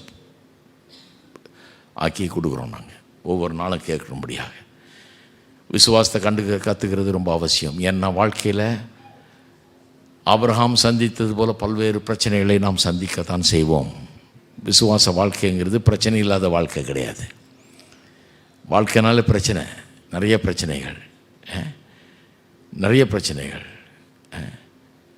பிரச்சனை இல்லாத வாழ்க்கை இருக்குமா? இருக்காது. ஆனால் எத்தனை பிரச்சனைகள் வந்தாலும் வெற்றி நமதே. அதுதான் விசுவாசம். விசுவாசத்தை கற்றுக்கொள்ளணும். ஆபிரகாம் கர்த்தர் விசுவாசத்தை போதிக்கிறார். அது அப்படியே மீதி உள்ள ஆபிரகாமுடைய சரித்திரத்தை வாசித்து பார்த்தீங்கன்னா அதெல்லாம் அப்படியே வரும். இவ்வளோ ஏன் சொன்னேன்? ஆபிரகாமின் ஆசீர்வாதம்னா என்னென்ன? ஆபிரகாமின் ஆசீர்வாதம் என்னென்னா, பிள்ளையே இல்லாதவனுக்கு பிள்ளை பிறகுது, சாத்தியமில்லாத காரியங்கள்லாம் நடக்கிறது. ஆபிரகாமின் ஆசீர்வாதம் என்ன? பஞ்சத்தின் மத்தியிலே அவன் செழிக்கிறான். ஆபிரகாமின் ஆசீர்வாதம் என்ன? எந்த விரோதி அவனுக்கு எதிராக நிற்க முடியல. ஆபிரகாமின் ஆசீர்வாதம் என்ன? கர்த்தருக்கு நண்பன் என்று எண்ணப்படுகிறான். கர்த்தருடைய சிநேகிதன் அவன். Is a friend of God. கர்த்தர் சொல்கிறார், எப்படி சோதம் குமார் அவனை அழிப்பேன், ரொம்ப பொல்லாத ஜனமாயிட்டாங்க, அவனை அழிக்கணும்னு வர்றாரு கர்த்தர். என் ஃப்ரெண்டுக்கிட்ட சொல்லணுன்றாரு. ஒரே ஒரு ஃப்ரெண்டு தான் இருக்கான் எனக்கு இந்த பூமியில், ஆபிரகாம்னு. அவன்கிட்ட சொல்லணும். ஏன்னா அவன் சொந்தக்காரன் அங்கே இருக்கான்னு தெரியும் அவருக்கு. அவன்கிட்ட சொல்லாமல் நான் செஞ்சிட்டேன்னா எப்படி பாருங்கள் கர்த்தர். அவன்கிட்ட போய் சொல்கிறாரு. அவன் கேட்குறான், ஆண்டவரே அவர் 50 பேர் நல்ல ஆளுங்க இருந்தால் விட்டுருவீரான்னு. பேரம் பேசுகிறான். அப்புறம் 40ன்றான், 30ன்றான், 20 பேர் இருந்தால் விட்டுருவீரார், 10 பேர். கடைசியில் போய் தேவதூதரில் போய் அந்த குடும்பத்தை மொத்தமாக வெளியே கொண்டு விட்டுட்டு தான் அந்த பட்டணம் எரிக்கப்படுகிறது பாருங்கள். அந்த அளவுக்கு ஒரு பெரிய ஸ்லாக்கியம். அப்போ எப்படி சொல்லலாம்? அதை ஆவிக்குரிய ஆசீர்வாதம், சரீர பிரகாரமான ஆசீர்வாதம். ஆவிக்குரிய ஆசீர்வாதம் என்ன? கர்த்தரோடு ஒரு உறவு, நண்பன் என்ற உறவு. சரீர பிரகாரமான ஆசீர்வாதம் என்ன? பிள்ளை பெறாதவனுக்கு பிள்ளை பிறக்குது. பூலோகத்துக்குரிய பொருளாதார ஆசீர்வாதம் அதை பார்த்தோம் இல்லையா? எல்லா சகல சத்துருக்கள், எதிரிகள், அவர்கள் எல்லாம் ஜெயித்து வெல்லுவதற்கு, எல்லா பிரச்சனைகளையும் ஜெயிப்பதற்கு, எதிராக வருகிற அத்தனை போன்ற மலை போன்ற பிரச்சனைகளையும் எதிர்த்து ஜெயிப்பதற்கு ஒரு ஆற்றல், சக்தி, இதெல்லாம் தான் ஆபிரகாமின் ஆசீர்வாதம். ஆவிக்குரிய சரீர பிரகாரமான சமூக ரீதியான பொருளாதார ரீதியான ஆசீர்வாதங்கள் தான் ஆபிரகாமின் ஆசீர்வாதம். நம்ம வெறும் ஆவிக்குரிய ஆசீர்வாதத்தை தனியாக பிரிச்சிடறோம். அதுதான் பைபிளில் சொல்லியிருக்குன்னு நினைக்கிறேன். கிடையாது, எல்லாமே இருக்குது. ஏன்னா மனுஷனை வெறும் ஆவிக்குரியவனாக உண்டாக்கவில்லை கர்த்தர். இருக்கீங்களா? மனுஷனை வெறும் ஆவிக்குரியவனாக உண்டாக்கலைங்க. ஒரு அம்மா என்கிட்ட சொன்னிச்சு, என் பொண்ணுக்கு மாப்பிள்ளை வேணுங்க. ஒன்றும் இல்லை, அவன் ஒன்று ஞானஸ்நானம் பெற்றுருக்கணும், பரிசுத்தாவி பெற்றுருக்கணும், அவ்வளோதான் நான் கேட்குறேன். வேறு ஒன்றுமே வேண்டியதில்லைன்னு. நல்லா ஜெபிக்கிறவனாக இருக்கணும், கர்த்தருடைய பிள்ளையாக இருக்கணும், வேறு ஒன்றுமே வேணாம். இந்த பிள்ளை நல்லா படிச்சிருக்கு, அறிவுள்ள பொண்ணு, நல்ல வேலையில் இருக்குது, எல்லாம் இருக்குது. அப்போ நான் கேட்டேன், ஏம்மா அவன் படிச்சிருக்க வேணாம்மா, அவனும் ஒரு அறிவுள்ளவனாக இருக்க வேணாம்மா, இவளுக்கு மேட்சாக இருக்க வேணாம்மா, ஒரு நல்ல வேலையில் இருக்க வேணாமா, அவன் இதெல்லாம் வேணாமா? முடிக்குது அந்தம்மா. என்னடா வெறும் ஞானஸ்தானம் இப்போ பரிசுத்தாவி இருந்தால் போதுன்னு நினச்சேன். ஏன் சொல்கிறேன்னா சொன்னேன் அந்தம்மா, ஏன் சொல்கிறேன்னா கல்யாணம் பண்ணிட்டு 24 மணி நேரம் உட்காந்து ஜெபம் பண்ண போகிறதில்ல 2 பேரும். ஹலோ, கல்யாணம் பண்ணிட்டு என்ன பண்ண போகிறீங்க? 24 மணி நேரம் உட்காந்து பைபிளை ஜெபம் பண்ணுவோம். நான் இன்றைக்கி பிரசங்கம் பண்ணுறேன் உங்களுக்கு, நீங்கள் எனக்கு இன்றைக்கி பிரசங்கம் பண்ணுங்கள். இப்படியா குடும்ப வாழ்க்கை நடக்குது? Hello, B real, get real. குடும்ப வாழ்க்கைன்னா என்னங்க? கல்யாணம் பண்ணிட்டு போய் பிள்ளைகளை பெற்றுக்கிறோம், பிள்ளைகளை வளர்க்குறோம், வேலைக்கு போகிறோம், சம்பளத்தை வாங்குகிறோம், வீட்டு வாடகையை கொடுக்குறோம், வீடை கட்டுறோம், பிள்ளைகளுக்கு படிக்க வைக்கிறோம், ஆளாக்குறோம். எவ்வளோ வேலை இருக்குது. எல்லாத்தையும் கடவுளை முன்னிட்டு செய்கிறோம். கடவுள் என்ன நோக்கத்தோடு நம்ம இங்கே வச்சுருக்காரோ அதை நிறைவேற்றுறதுக்காக நம்ம செய்கிறோம். எல்லாம் நமக்கு கொடுக்கப்பட்டதெல்லாம் கர்த்தருடையது. நம்முடைய பிள்ளைகள், நம்முடைய குடும்பம், நமக்கு கொடுக்கப்பட்ட வேலை எல்லாம் கர்த்தருடைய நோக்கத்தை இந்த பூமியில் நிறைவேற்றுவதற்காக. அப்போ இதில் ஆவிக்குரிய காரியங்களும் இருக்குது. வெறும் கோயிலுக்கு போயிட்டு கோயிலே உட்காந்துருக்க போகிறதில்ல. வேலைக்கு போகிறோம், டெய்லி சம்பாதிக்க போகிறோம். அது எப்படி செலவழிக்கணும்னு தெரியும். அதில் அறிவில்லாதவனாக இருந்தால் அவனை கல்யாணம் பண்ணி என்ன பிரயோஜனம்? சம்பாதிச்செல்லாம் கோட்டை விட்டு வர்றவனா இருந்தால் அதில் என்ன பிரயோஜனம்? வேலைக்கு போகாதவனாக இருந்தால் என்ன பிரயோஜனம்? Hello, marriage is not just spiritual, it is also physical, it is also material, it is also social. சமூக ரீதியாக பழக தெரியணும். அந்த மாதிரி ஒரு இது இருக்க வேணாமா? இல்லைங்க, அவர் பேசவே மாட்டார், முன்னா இருப்பார், அவர் சிரிக்கவே மாட்டார் அப்படின்னா இந்த மாதிரி மாப்பிள்ளை வேணுமா உங்களுக்கு? ஒன்றுமே செய்ய மாட்டாருங்க. அவர் பாட்டுக்கு அவர் தனியார் ரூமில் இருப்பார் பேசாமல். அவர் இருந்துட்டு போட்டோம், சன்னியாசியாக தான் இருக்கணும். இப்போ கல்யாணம் பண்ணி இருக்கணும்னா மனைவி பிள்ளைங்க அப்படி தான் உண்டாக்கியிருக்கார் கடவுள் நம்மளை. அப்போ மனுஷனை ஆவிக்குரியவர்கள் சில நேரத்தில் தான் புரிஞ்சுக்கலாம். ஆவிக்குரியது தான், அதுதான் முக்கியமாக, அது போதும். அது முக்கியங்கிறத ஒத்துக்கிறேன், அது நம்பர் 1ங்கிறத ஒத்துக்கிறேன். ஆனால் அவ்வளவுதான்றதை ஒத்துக்க முடியாது. ஏன்னா மனுஷங்கிறவன் வெறும் ஆவி மட்டுமில்லை, அவன் சரீரம், அவன் ஆத்துமா, அவனுக்கு மனதுன்னு இருக்குது, எண்ணங்கள் இருக்குது, யோசனைகள் இருக்கிறது, உணர்ச்சிகள் இருக்கிறது, சித்தங்கொள்ளுகிற திறன் இருக்கிறது. அதுதான் ஆத்துமான்னு சொல்கிறோம். ஆவி இருக்குது அவனுக்கு. அவன் தேவன் ஆவியாக இருக்கிறது போல் இவன் ஆவியாக இருக்கிறான். ஒரு ஆவி மனிதன் இவன். ஒரு சரீரத்துக்குள்ளே வாழுகிற ஆவி மனிதன். நீங்கள் பார்க்குற நான் இல்லை, என் சரீரத்தை தான் நீங்கள் பார்க்குறீங்க. என் வீடு இருக்குது சென்னையில், என் வீட்டுக்கு வீட்டை காமிச்சிட்டு தான் சாம் செல்லதுரைன்னு சொன்னால் யாராவது சிரிப்பாங்க. அது சாம் செல்லதுரை இல்லை, சாம் செல்லதுரை குடியிருக்கிற வீடு. அப்படி தான் வேதம் நம்ம சொல்லுது. இந்த வீடு போன பிறகு பரலோகத்தில் இருக்கிற கைவேலை இல்லாத இன்னொரு வீட்டுக்கு போய் சேர்றோம் நம்ம, இல்லைங்களா? இது ஒரு வீடு. இந்த வீட்டுக்குள்ளே நான் குடியிருக்கிறேன். நான் ஆவி மனிதன். எனக்கு ஒரு மனம் இருக்கிறது, எனக்கு அறிவு இருக்குது, எனக்கு உணர்ச்சிகள் இருக்குது, எனக்கு ஒரு சித்தம் கொள்ளுகிற திறன் இருக்கிறது, அலசி ஆராயக்கூடியவனாக இருக்கிறேன், நான் ஆழமாக சிந்திக்கக்கூடியவனாக இருக்கிறேன், சரீரத்தை உடையவனாக இருக்கிறேன். நான் சாப்பிடணும், நான் வேலை செய்யணும், பல காரியங்கள் இருக்குது பாருங்கள். அப்போ மனுஷனை கூறு பிரித்து நம்ம போதிக்கிறதுக்கு தான் ஆவிக்குரியது பூமிக்குரியது அப்படிலாம் பிரிக்கிறோமோ ஒழிய மனுஷனையே பிரிச்சிடக்கூடாது, கூறு போட்டுறக்கூடாது. என்ன பண்ண போகிறீங்க? ஆளை கொண்டாந்து வெட்டி போட்டு போகிறீங்களா? இது ஆவிக்குரியது, இது கிடையாது. அப்போ ஆபிரகாமின் ஆசீர்வாதம் ஒரு மனுஷன் எப்படி இருக்க வேணும்னு அவனுடைய முழுமையான எல்லா அம்சங்களையும் அடக்கியதாக இருக்கிறது. ஆவிக்குரியது, சரீர பிரகாரமானது, பொருளாதாரம், சமூகம் எல்லாம் அதில் இருக்குது. அதுதான் ஆபிரகாமின் ஆசீர்வாதம். இந்த ஆசீர்வாதத்தை நமக்கு தர்றதுக்காக தான் இயேசு மரித்தார். இதில் எல்லாம் நல்லா இருக்கணும்னு சொல்லி தான் மனுஷனை உண்டாக்குனார். முதல்ல அந்த ஆசீர்வாதத்தை அவனுக்கு கொடுத்தாரு. அதுதான் பலுகி பெருகி பூமியை நிரப்பி எல்லாத்தையும் கீழ்ப்படுத்தி ஆண்டு கொள்ளக்கூடிய சக்தி. அந்த மாதிரி ஒரு சக்தி, எல்லாத்திலையும் நல்லா இருக்கக்கூடிய சக்தி. To flourish in every way. Human ஃப்ளரிஷிங்னு சொல்லுவாங்க, தியாலஜி படிக்கும்போது சொல்லுவாங்க ஹியூமன் ஃப்ளரிஷிங். அதுதான் கடவுளுடைய சித்தம். மனுஷன் நல்லா இருக்கணும். எதுக்கு ஏதேன் தோட்டத்தை அப்படி உண்டாக்குனாருன்னு நினைக்கிறீங்க? சிலர் நினைக்கிறாங்க எல்லாரையும் சன்னியாசியாக உண்டாக்கியிருக்காரு கடவுள்னு. சொன்னார் என்கிட்ட, தம்பி மாம்பழத்தெல்லாம் ருசித்து சாப்பிடக்கூடாது, சாப்பிட்றது ருசித்து சாப்பிடக்கூடாது, பசிக்கு தான் சாப்பிடணும், ருசிக்கல்ல. சின்ன வயசில் சொன்னார். நாங்கள்லாம் சென்னையிலலாம் வாய் திறக்க முடியாது, பெரியவங்கக்கிட்ட பாருங்கள், வாய் முட்டு பேசாமல் இருக்கணும். அவர் ஒரு ஆவிக்குரிய மனுஷன் சொன்னார், ருசிக்க சாப்பிடக்கூடாது, பசிக்க தான் சாப்பிடணும் அப்படின்னாரு. எனக்குள்ள கேள்வி, 1000 கேள்வி, என்னடா இப்படி சொல்லிட்டாரு. ஒரு நாள் கேட்டேன் நான், ஐயா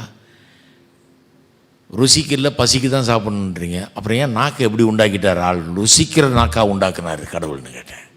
ஏன் அப்படி உண்டாக்கிட்டு இத்தனை நரம்பு? எங்கள் அம்மா குழம்பு செஞ்சு, மீன் குழம்பு செஞ்சு அதை அப்படி விரலை வச்சு நாக்கில் வச்சுட்டு என்ன இருக்குது இதில் என்ன இல்லைன்னு மசாலாவை அக்கு வேறு ஆணி வேற சொல்லுவாங்க. நான் நினைக்கிறது உண்டு, என்ன நாக்கோ இதுன்னு. அற்புதமான நாக்கார், இவ்வளோ நுணுக்கமாக இவ்வளோ கரெக்டாக சொல்ல முடியுதே இவங்களால். கடவுள் அப்படி உண்டாக்கிட்டான். நான் கேட்டேன்னா எங்கள் அம்மா கேட்டாங்களா?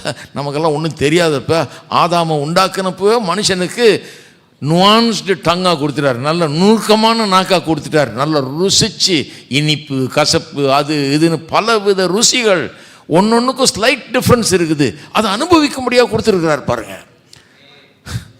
காது கூட அப்படி தான். சரி, அப்போ நாக்கு வெறும் சாப்பிட்றதுக்கு கொடுத்துருந்தாருன்னா கரண்டி மாதிரி கொடுத்துருக்கலாம், அள்ளி உள்ளே போடுறதுக்கு. அப்படி கொடுக்கலையே, நல்ல மெல்றதுக்கு ருசிச்சுறதுக்கு. சூப்பராக இருக்குது, ஃபிங்கர் லிக்கிங் குட்ன்றான கென்டக்கி ஃப்ரைட் சிக்கனை அந்த மாதிரி சாப்பிட்றதுக்கு கொடுத்துட்டாரு. கடவுள் கொடுத்துட்டாரு, நான் சொல்லலை. காது எது கொடுத்துருக்காரு? வெறும் கேட்குறதுக்கு இல்லை. நாக்கு எப்படி வெறும் சாப்பிட்றதுக்கு இல்லையோ ருசிக்கிறது கொடுத்துருக்காரோ, அதுபோல் காது கூட வெறும் கேட்குறதுக்கு இல்லை, கேட்பதிலே லயிப்பதற்கு கொடுத்துருக்கிறாரு, கேட்கிறத என்ஜாய் பண்ணுறதுக்கு கொடுத்துருக்கிறாரு. அதனால தான் இன்றைக்கி இருக்கிற வாலிபர்லாம் அழகான ஹெட்ஃபோன் வாங்கி போட்டுக்கிட்டு, பிரமாதமான குவாலிட்டி ஹெட்ஃபோனை, விலையுயர்ந்த ஹெட்ஃபோனை, அது விற்கிது $100, அதை வாங்கி போட்டுக்கிட்டு நுணுக்கமாக மியூசிக்கை கேட்கலாம். பிரித்து கொடுக்கும். அது bass sound, middle, high frequency, low, middle எல்லாத்தையும் அழகாக கொடுக்கும். பிரமாதமாக இருக்கும் கேட்கும். அதில் கேட்டுட்டு வேறு எதுலேயும் கேட்குறதுக்கு நமக்கு பிடிக்காது இல்லையா?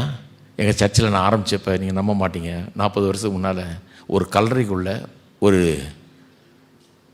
ஓலை குடிசை போட்டு ஆரம்பித்தேன் நான் சர்ச்சு. அமெரிக்காவில் 10 வருஷம் இருந்துட்டு ஒரு கல்லறைக்குள்ளே ஓலை குடிசை போட்டு ஆரம்பித்தேன் சர்ச்சு. 80க்கு 40 போட்டு ஆரம்பித்தேன். அங்கே ஃபேன் கிடையாது, ஒன்றும் கிடையாது. லைட்டை கொண்டாந்து மாட்டுவான், 4 ஹேலஞ்சன் லேம்ப், ஒரு லேம்புக்கு 15 ரூபா ஒரு நாளைக்கு மாட்டுவான். முடிஞ்சவொன்னே எடுத்துகிட்டு போயிடுவான். பிஏ சிஸ்டம் 60 ரூபாய்க்கு கொண்டாடுவான், ஒரு லோக்கல் பிஏ சிஸ்டம். நான் கொஞ்சம் பாடுவேன், நான் மியூசிக்கெல்லாம் வாசிப்பேன். ரொம்ப பாடணுன்னு ஆசை எனக்கு சின்ன வயசுலேருந்து. நல்ல பாட்டை கொடுக்கணுன்னு எனக்கு ஒரு ஆசை. அதனால் கஷ்டப்பட்டு பாடினா நான் பாடுறது காக்கா காத்துறா மாதிரி வரும். அதனால் நான் என்ன பண்ணேன், எனக்கு இருந்த ஒரே சொத்து, அந்த காலத்தில் இருந்த சொத்து, அதை விற்றேன் பாருங்கள். 10.5 லட்ச ரூபாய்க்கு விற்றேன். அதை விற்கும்போது எல்லாம் சொன்னாங்க, அறிவு கட்டவனே. ஒருத்தர் சொன்னார், புத்தியே இல்லை, கொஞ்சம் வருஷம் இப்போ அது 10 கோடிக்கு மேலே போகும். அது இப்போ இருந்ததுன்னா இந்த மாதிரி சொத்தை போய் விற்று ஸ்பீக்கரை வாங்குறேன். ஸ்பீக்கர் 4-5 வருஷத்தில் ஒன்றும் இல்லாமல் போயிடும். அது இதை போய் விற்று வாங்குறியே நீ அப்படின்னாரு. எனக்கு எப்படியா வாங்கினேன். சிங்கப்பூரில் ஒருத்தர் சொன்னார் 1.5 லட்சத்துக்கு சீப்பாக வாங்கி தரேன். அவன் இருக்கிறதுலே பெஸ்ட்டு அது, நான் 5.5 லட்சம் வாங்கினேன். அதுதான் வாங்கினேன். அதை தான் வாங்கிட்டு போனேன் நான் சிங்கப்பூரில். வாங்கிட்டு போய் அதுக்கு வரியெல்லாம் கட்டி உள்ளே கொண்டு போய் எல்லாம் செலவழித்து எல்லாம் பண்ணேன். பிரமாதமாக்குனார். அப்போ ஒருத்தர் சொல்கிறாரு, அறிவே இல்லையா உனக்கு, நீ பேசுனா எனக்கு கேட்குதுப்பா, அது போதும். யார் கேட்டது? பேசுனா எனக்கு கேட்குது அப்படின்னாரு. நான் நினச்சேன், என்ன காதோ இது, காதுனாலே என்னென்னு விளங்கலை இந்த ஆளு, கடவுள்னா என்னென்னு விளங்கலை. கடவுள் காதை எப்படி கொடுத்துருக்காருன்னு ஒரு அறிவே இல்லாமல் போச்சு. கடவுள் எப்படிப்பட்ட காதை கொடுத்துருக்கிறார், நுணுக்கமாக இசையை ரசிக்கிறதுக்கு ஒரு காதை கொடுத்துருக்கிறார். யோசித்து கூட பார்க்குறது இல்லை நம்ம, கடவுள் எவ்வளோ கொடுத்துருக்காருன்னு யோசிச்சே பார்க்குறது இல்லை. அதனால தான் கடவுளை பற்றி ஒரு அப்ரிசியேஷன் இல்லை பாருங்கள், ஒரு மனம் நிறைந்த பாராட்டு இல்லை. இப்படி வச்சுருக்காரு என்னன்னு. இன்றைக்கி நான் சாப்பிடும்போது கூட ஆண்டவரை ரொம்ப யோசிக்கிட்டேன், என்ன மாதிரி இதை கொடுத்துருக்குறாரு. இந்த சமைச்சவனுக்கு என்ன அறிவு, மீன் தலையை எடுத்து என்ன மாதிரி பண்ணி அதுக்கு சாப்பாட்டை கொடுத்து, அப்பா அதை பார்த்தாலே வாய் ஊறுது.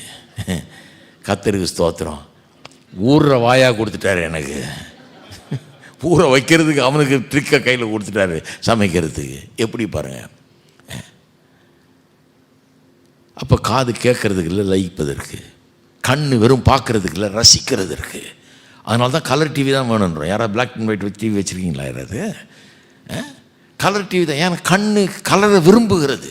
நான் டிவியில் போனேன் 25 வருஷத்துக்கு முன்னால். டிவியில் போகும்போது இதெல்லாம் கற்றுக்கிட்டேன் பாருங்கள். கண்ணுக்கு குளிர்ச்சியாக இருக்கணுன்றான். அதுக்கு முன்னால் சும்மா வெள்ளையை அடிச்சுட்டு அப்படியே பிரசங்கம் பண்ணிட்டுருப்பேன் நான். அது பற்றிலாம் ஒன்றும் கவலைப்படுறது கிடையாது. கண்ணுக்கு குளிர்ச்சியாக இருக்கணுன்றான். ஏன்னா நீ பிரசங்கம் பண்ணுற பிரசங்கம் நல்லா இருந்தால் மட்டும் போதாது, பார்க்குறதுக்கு அது நல்லா இருக்கணும். ஒத்தச்சனா அதெல்லாம் ஒன்றும் தேவையில்லைப்பா, அதெல்லாம் லௌகீகம் உலகம். கடவுள் அப்படி பண்ணிட்டார், என்ன பண்ணுறது?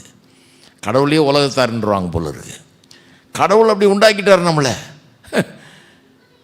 கண் அதை விரும்புதே, ரசிக்க விரும்புதே கண்ணு. அதனால தான் ஊட்டி கொடைக்கானல் மாதிரி மலைகளுக்கு காடுகளுக்கு போய் அந்த லேக்கையும் அந்த மரஞ்செடி கொடிகளையும் நட்சத்திரத்தையும் வானத்தில் இருக்கிற சந்திரனையும் நட்சத்திரம் எல்லாத்தையும் ரசிக்கிறோம் உட்காந்து.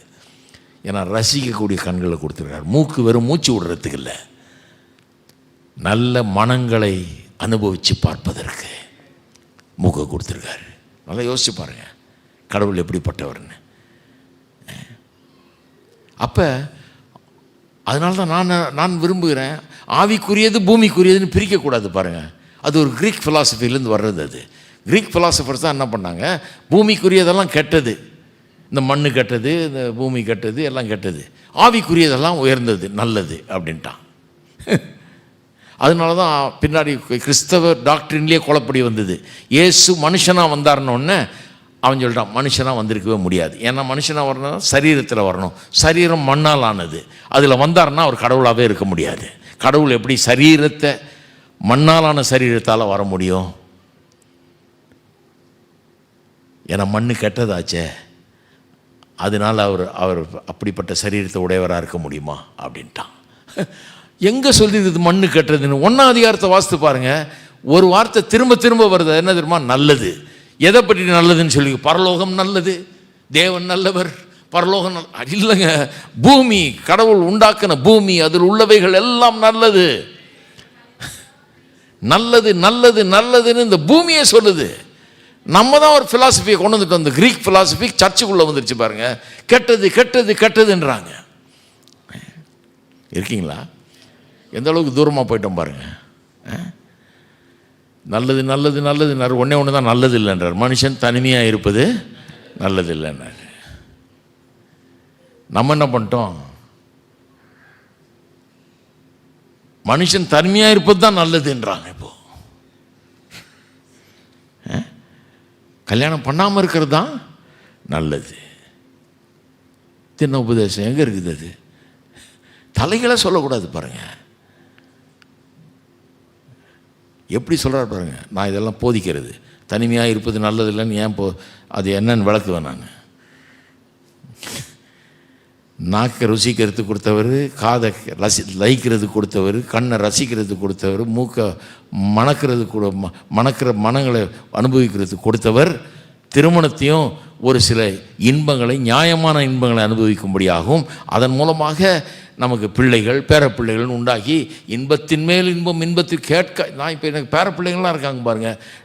நான் ஆதாமா இருந்தேன்னா என்னை கேட்டிருந்தாருன்னா உனக்கு எப்படிப்பட்ட வாழ்க்கை வேணும்னு கேட்டிருந்தாருன்னா எனக்கு மனைவி வேணும் பிள்ளை வேணும்னு கேட்டிருக்க மாட்டேன். நான் எனக்கு என்ன தெரியும்? நல்ல காலம் அவரே டிசைட் பண்ணி மனைவி பிள்ளைங்கள்லாம் கொடுத்துட்டார். குடும்பன்ற அமைப்பை உண்டு பண்ணிட்டார். அவர் பண்ணிட்டார் எல்லாத்தையும். நான் இப்போ அனுபவிச்சுட்டு இருக்கிறேன். இப்போ பின்னால் எனக்கு 71 வயசு, அதை திரும்பி பார்க்குறேன். மனிதன் தனிமையாக இருப்பது நல்லதல்ல. எனக்கு பேர பிள்ளைங்கள்லாம் இருக்கிறாங்க. எங்கேருந்து வந்தது? நான் தனிமையாக இருந்தால் வந்திருக்க முடியாது. குடும்பம் என்ற அந்த அமைப்பின் மூலமாக கிடைத்த இன்பம், சந்தோஷம், மகிழ்ச்சி, அதன் மூலமாக பிறந்த பிள்ளைகள் பேர பிள்ளைகள் என்ன மகிழ்ச்சி! கேட்டிராத, நினைத்து பார்க்காத, கற்பனை கேட்டாத அளவுக்கு கர்த்தர் ஆசீர்வதிக்கிறார் நம்மளை. நான் இப்படி தான் பிரசங்கம் பண்ணுறது ஜனங்களுக்கு. இப்படி பிரசங்கம் பண்ணிட்டு பாய் பாய் போயிட்டு வாங்கன்றுவேன். நாங்கள் ஒன்றுமே பண்ணலையே, அதை பண்ணல இதை பண்ணல, பிரசங்கம் பண்ணிட்டு போய்ட்டோம். இது பண்ணால் போதும், அவங்க உள்ளம் மாறிடும். மெயினாக நம்ம என்ன நினச்சிக்கிறோம், கடவுளை யாராவது ஜெபம் பண்ணி மாற்றுறாங்களா? கடவுள்கிட்ட யாராவது கண்ணீர் விட்டு உருண்டு பிறண்டு கத்தி கதறி அவரை நம்ம கேட்குறத கொடுக்க வைக்கிறதுக்கு யாராவது இருக்காங்களா அப்படின்னா சிலர் சொல்கிறாங்க. என்கிட்ட சொல்லுங்கள், நான் கேட்குறேன். நான் சொல்கிறேன், அவர் கொடுக்குறேன்னு சொன்னது நீங்கள் கதறி அழுது கேட்க வேண்டியதில்லை. கொடுக்க மாட்டேன்னு சொன்னதை கதறி அழுது தலையில் நின்னாலும் கிடைக்காது. மாற வேண்டியது அவர் இல்லை, மாற வேண்டியது நான். என் உள்ளம் மாறணும், என் மனது கடவுளை சரியான விதத்தில் பார்க்கணும், என் எண்ணங்கள் சீர்பட வேண்டும். கடவுளை பற்றிய சரியான தரிசனம் எனக்கு உண்டாகணும். சரியான ஒரு காட்சி என் மனசில் நிற்கணும். கடவுளை பற்றிய சரியான எண்ணங்கள் எனக்குள்ள உண்டாகணும். அது உண்டானா என் வாழ்க்கை நல்லாயிடும். நான் ஒரு கை வச்சு எல்லா பேயும் ஓட்டி எல்லா நல்லதையும் உங்களுக்கு கொண்டாந்து கொடுத்துட முடியும்னா தாராளமாக கொடுத்துருவேன். இப்போ உடனே பிரசங்கம் பண்ணது வேஸ்ட்டு. இப்போது நின்று கிடக்கணுமாங்க எல்லாரும். என் கையில் அப்படியே இப்போ ஃபீல் பண்ணுறேன், நான் ஏதோ நடக்குது கொடுத்துட்றேன் நான் உங்களுக்குன்ட்டு போயிடுவேன் நான். அப்படி கிடையாதுங்க. எதுக்கு பிரசங்கம் பண்ணுறோம்? சர்ச்சில் பிரசங்கம் தான் ரொம்ப முக்கியம். பாருங்கள், எதுக்கு பிரசங்கம் பண்ணுறோம்? ஜனங்களுடைய உள்ளத்தை கடவுளுக்கு நேராக திருப்புகிறோம். இப்போ நீங்கள் வந்தீங்க, கேட்டீங்க, என்ன உண்டாகுது? கடவுள் எவ்வளோ நல்லவர், எவ்வளோ அற்புதமானவர், எவ்வளோ அதிசயமானவர் என்பதை விளங்க பண்ணுகிறோம். அது விளங்கிக்க இப்போ போய் நீங்கள் சும்மா விட மாட்டீங்க. கடவுளை பற்றி அப்படி யோசிப்பீங்க. இதையே கேட்டுக்கிட்டே இருந்தீங்கன்னா உங்கள் வாழ்க்கை வேறு மாதிரி ஆகிடும். சரி, கடைசியாக எப்படி இந்த ஆபிரகாமின் ஆசீர்வாதம் நமக்கு கிடைக்குது? கலாத்தியர் 3:13 சொல்லுது, மரத்திலே தூக்கப்பட்டு கொல்லப்பட்டார் அவர். எதுக்கு? ஆபிரகாமின் ஆசீர்வாதம் நமக்கு உண்டாகும்படியாக. இந்த மரத்தில் தூக்கி கொல்லப்படுறதுனா சாதாரண காரியம் இல்லை. பாருங்கள், உபாகமம் புஸ்தகத்தில் பாருங்கள், பழைய ஏற்பாட்டு காலத்தில் ஒரு சட்டம் இருந்தது. உபாகமம் 21:22 பாருங்கள். கொலை செய்யப்பட்ட ஒருவன் மேல் சாவுக்கு பாத்திரமான பாவம் உண்டாயிருக்க அவனை கொலை செய்யும்படி மரத்திலே தூக்கி போடுவாயானால், யாரையாவது மரத்தில் தொங்க விட்டு மரண தண்டனை கொடுக்கணுன்னா, சிலுவையில் தொங்க விட்டா மாதிரி மரண தண்டனை கொடுக்கணுன்னா ஒரு ரூல் வச்சுருந்தாங்க அந்த காலத்தில். இரவிலே அவன் பிரேதம் மரத்திலே தொங்கலாகாது, அந்நாளில் தானே அதை அடக்கம் பண்ண வேண்டும். தூக்கி போட்டவன் தேவனால் சபிக்கப்பட்டவன். அதாவது மரத்தில் தொங்க விட்டு கொலை பண்ணப்பட்டவன் தேவனால் சபிக்கப்பட்டவன். எவ்வளோ பெரிய பாவியாக இருந்தால் அவனை சிலுவையில் அரைஞ்சிருப்பாங்க. அவனை சிலுவையில் அறையதெல்லாம் லேசான பாவி கிடையாது, மகா பெரிய பாவி. அவனை ஊருக்குள்ளே பண்ணக்கூடாதான், அதை ஊருக்குள்ளே தொங்கக்கூடாதான். அதனால தான் இயேசுவை வேதவசனம் சொல்லுது, எருசலேமுக்கு வெளியே கொண்டு போய் அவரை சிலுவையில் அறைந்தார்கள், உள்ள அறையில். ஏன்? பாவத்தினுடைய நம்முடைய தண்டனையை மட்டும் அவர் அனுபவிக்கலை, பாவத்தின் மூலமாக நாட் ஓன்லி பனிஷ்மெண்ட் பட் பேனிஷ்மெண்ட். ஆதியாம் 3ஆம் அதிகாரத்தில் என்ன நடக்குது?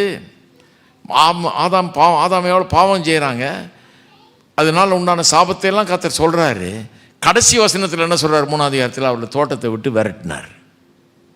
அவங்க உள்ளே நுழைஞ்சிடாதபடிக்கு அங்கே காவலுக்கு அங்கே கேருபீன்கள் வைக்கப்பட்டது இல்லையா?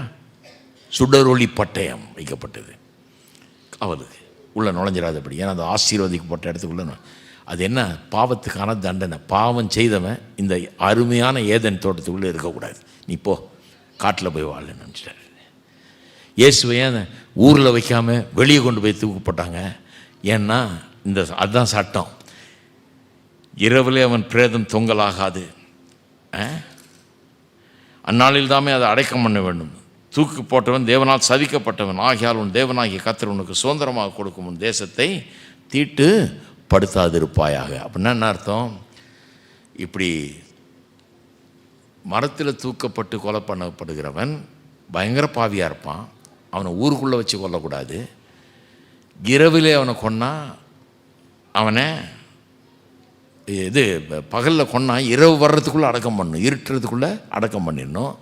அடக்கம் பண்ணலைன்னா என்னாகும்? தேசம் தீட்டுப்பட்டு விடும் என்று சொல்லியிருக்குது.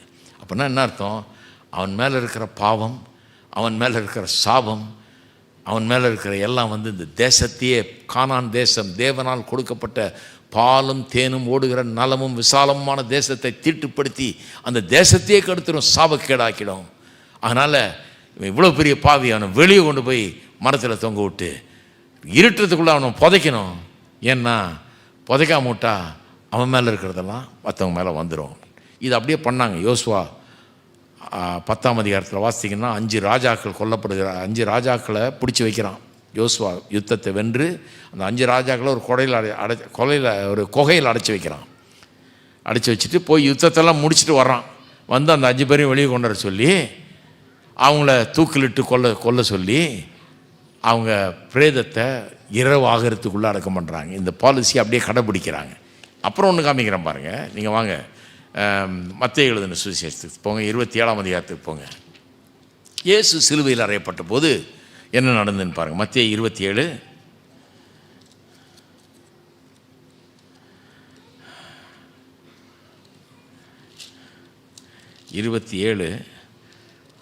57 இயேசு சிலுவையில் அறையப்பட்ட போது உங்களுக்கு தெரியும் இல்லையா, அந்த அரிமத்தேய ஊரானாகிய யோசேப்புங்கிறவன் அவருடைய பிரேதத்தை வாங்கி கொண்டு போய் அடக்கம் பண்ணான்னு இருக்கு இல்லையா, அதை வாசிக்கிறேன் பாருங்கள்.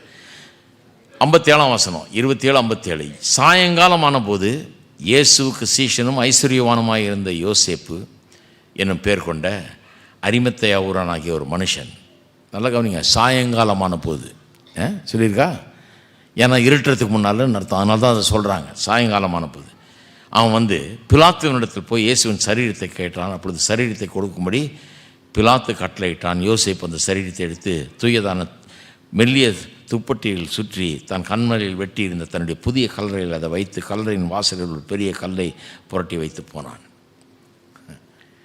2 திருடர்களுக்கு மத்தியில் ஊருக்கு வெளியே தூக்கிலிட்டு கொல்லப்பட்டவர். ஏன்னா நம்முடைய பாவங்களை சுமந்தார்.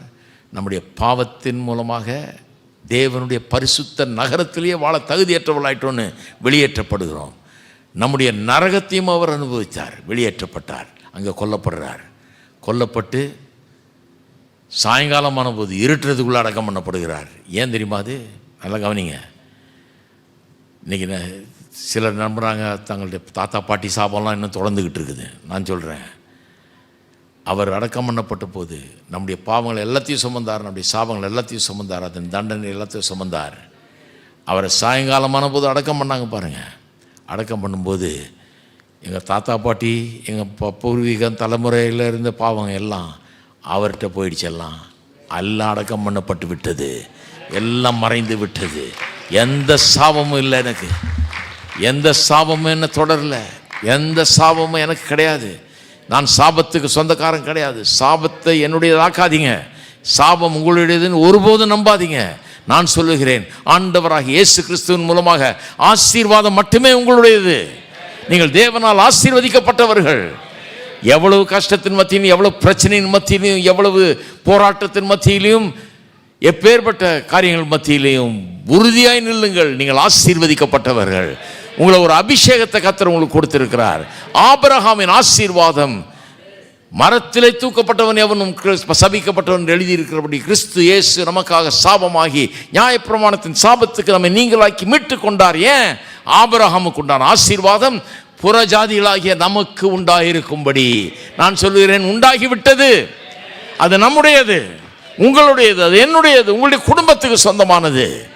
நீங்கள் ஆசீர்வதிக்கப்பட்டவர்கள். என்ன ஆசீர்வாதத்தினால் ஆசீர்வதிக்கப்பட்டவங்க? ஆபிரகாமின் ஆசீர்வாதத்தினால் ஆசீர்வதிக்கப்பட்டவர்கள். ஜெபம் பண்ணுவோம். நாம பரலோக பிதாவை துதிக்கிறோம், ஸ்தோத்தரிக்கிறோம். இன்றைக்கு எத்தனையோ பேர் பல்வேறு பிரச்சனைகள் மத்தியில் வந்திருக்கலாம், பல்வேறு காரியங்களை சந்தித்து கொண்டிருக்கலாம் தங்களுடைய வாழ்க்கையில். இந்த சத்தியம் அவர்களுக்கு உதவட்டும். அவர்கள் மெய்யாகவே இயேசுவை விசுவாசித்து ரட்சிக்கப்பட்டிருப்பார்கள், ஆசீர்வதிக்கப்பட்டவர்கள். ஆசீர்வாதம் எல்லாத்தையும் எங்களுக்கு தருகிறது, சொந்தமாக்குகிறது. இயேசுவின் நாமத்தினாலே அந்த ஆசீர்வாதத்தை அவள் சொந்தமாக்கி கொள்ளட்டும். விசுவாசம் உள்ளத்தில் பிறக்கட்டும். இன்றைக்கு உங்களுடைய ஃபெய்த்ஃபுல்னஸ், நீர் எவ்வளவு நல்லவர், எவ்வளவு உண்மை உள்ளவர், எல்லாவற்றையும் எங்களுக்காக செய்து முடித்திருக்கிறீர் என்பது கர்த்தாவே என்னால் முடிஞ்ச வரைக்கும் நான் விளக்கி சொல்லியிருக்கிறேன். இந்த சத்தியம் உள்ளத்திலே செல்லட்டும். அவள் தொடர்ந்து அந்த கர்த்தருடைய let them feed on that faithfulness. அந்த தேவன் நல்லவர் என்கிற அந்த சத்தியம் உள்ளத்தில் தொடர்ந்து உள்ள செல்லட்டும். எங்களுடைய தேவன் அற்புதமானவர், எங்கள் கற்பனை கேட்டாத விதத்தில் எங்களை ஆசீர்வதிக்கிறவர், நாங்கள் நினச்சி கூட பார்க்காத விதத்தில் எங்களை ஆசீர்வதிக்க அவர் சித்தம் கொண்டிருக்கிறார். அவருடைய கண்கள் பூமி எங்கும் உலாவி கொண்டிருக்கிறது, தேடிக்கொண்டிருக்கிறது யாரை ஆசீர்வதிக்கலாம் என்று. அந்த ஆசீர்வாதத்தை விசுவாசிக்கிறவர்களாய் மாற்றுவீராக. இந்த ஆசீர்வாதம் இவர்கள் மீது, குடும்பத்தின் மீது, வாழ்க்கையின் மீது இருக்கட்டும். ஆவியில், ஆத்மாவில், சரீரத்தில், குடும்பத்தில், பொருளாதாரத்தில், கையின் பிரயாசத்தில் எல்லாவற்றிலும் ஆசீர்வதிக்கப்பட்டிருக்கட்டும். எல்லா பிரச்சனைகளும் முன்பாக ஒன்றுமில்லாமல் போகட்டும். இயேசுவின் நாமத்தினாலே வியாதிகள் ஒன்றுமில்லாமல் போகட்டும். பல்வேறு வாழ்க்கையின் கஷ்டங்கள் ஒன்றுமில்லாமல் போகட்டும். எதிரிகள் ஒன்றுமில்லாமல் போகட்டும். சத்துருக்கள் ஒன்றுமில்லாமல் போகட்டும். எல்லாவற்றிலும் ஜெயம் உண்டாகட்டும்.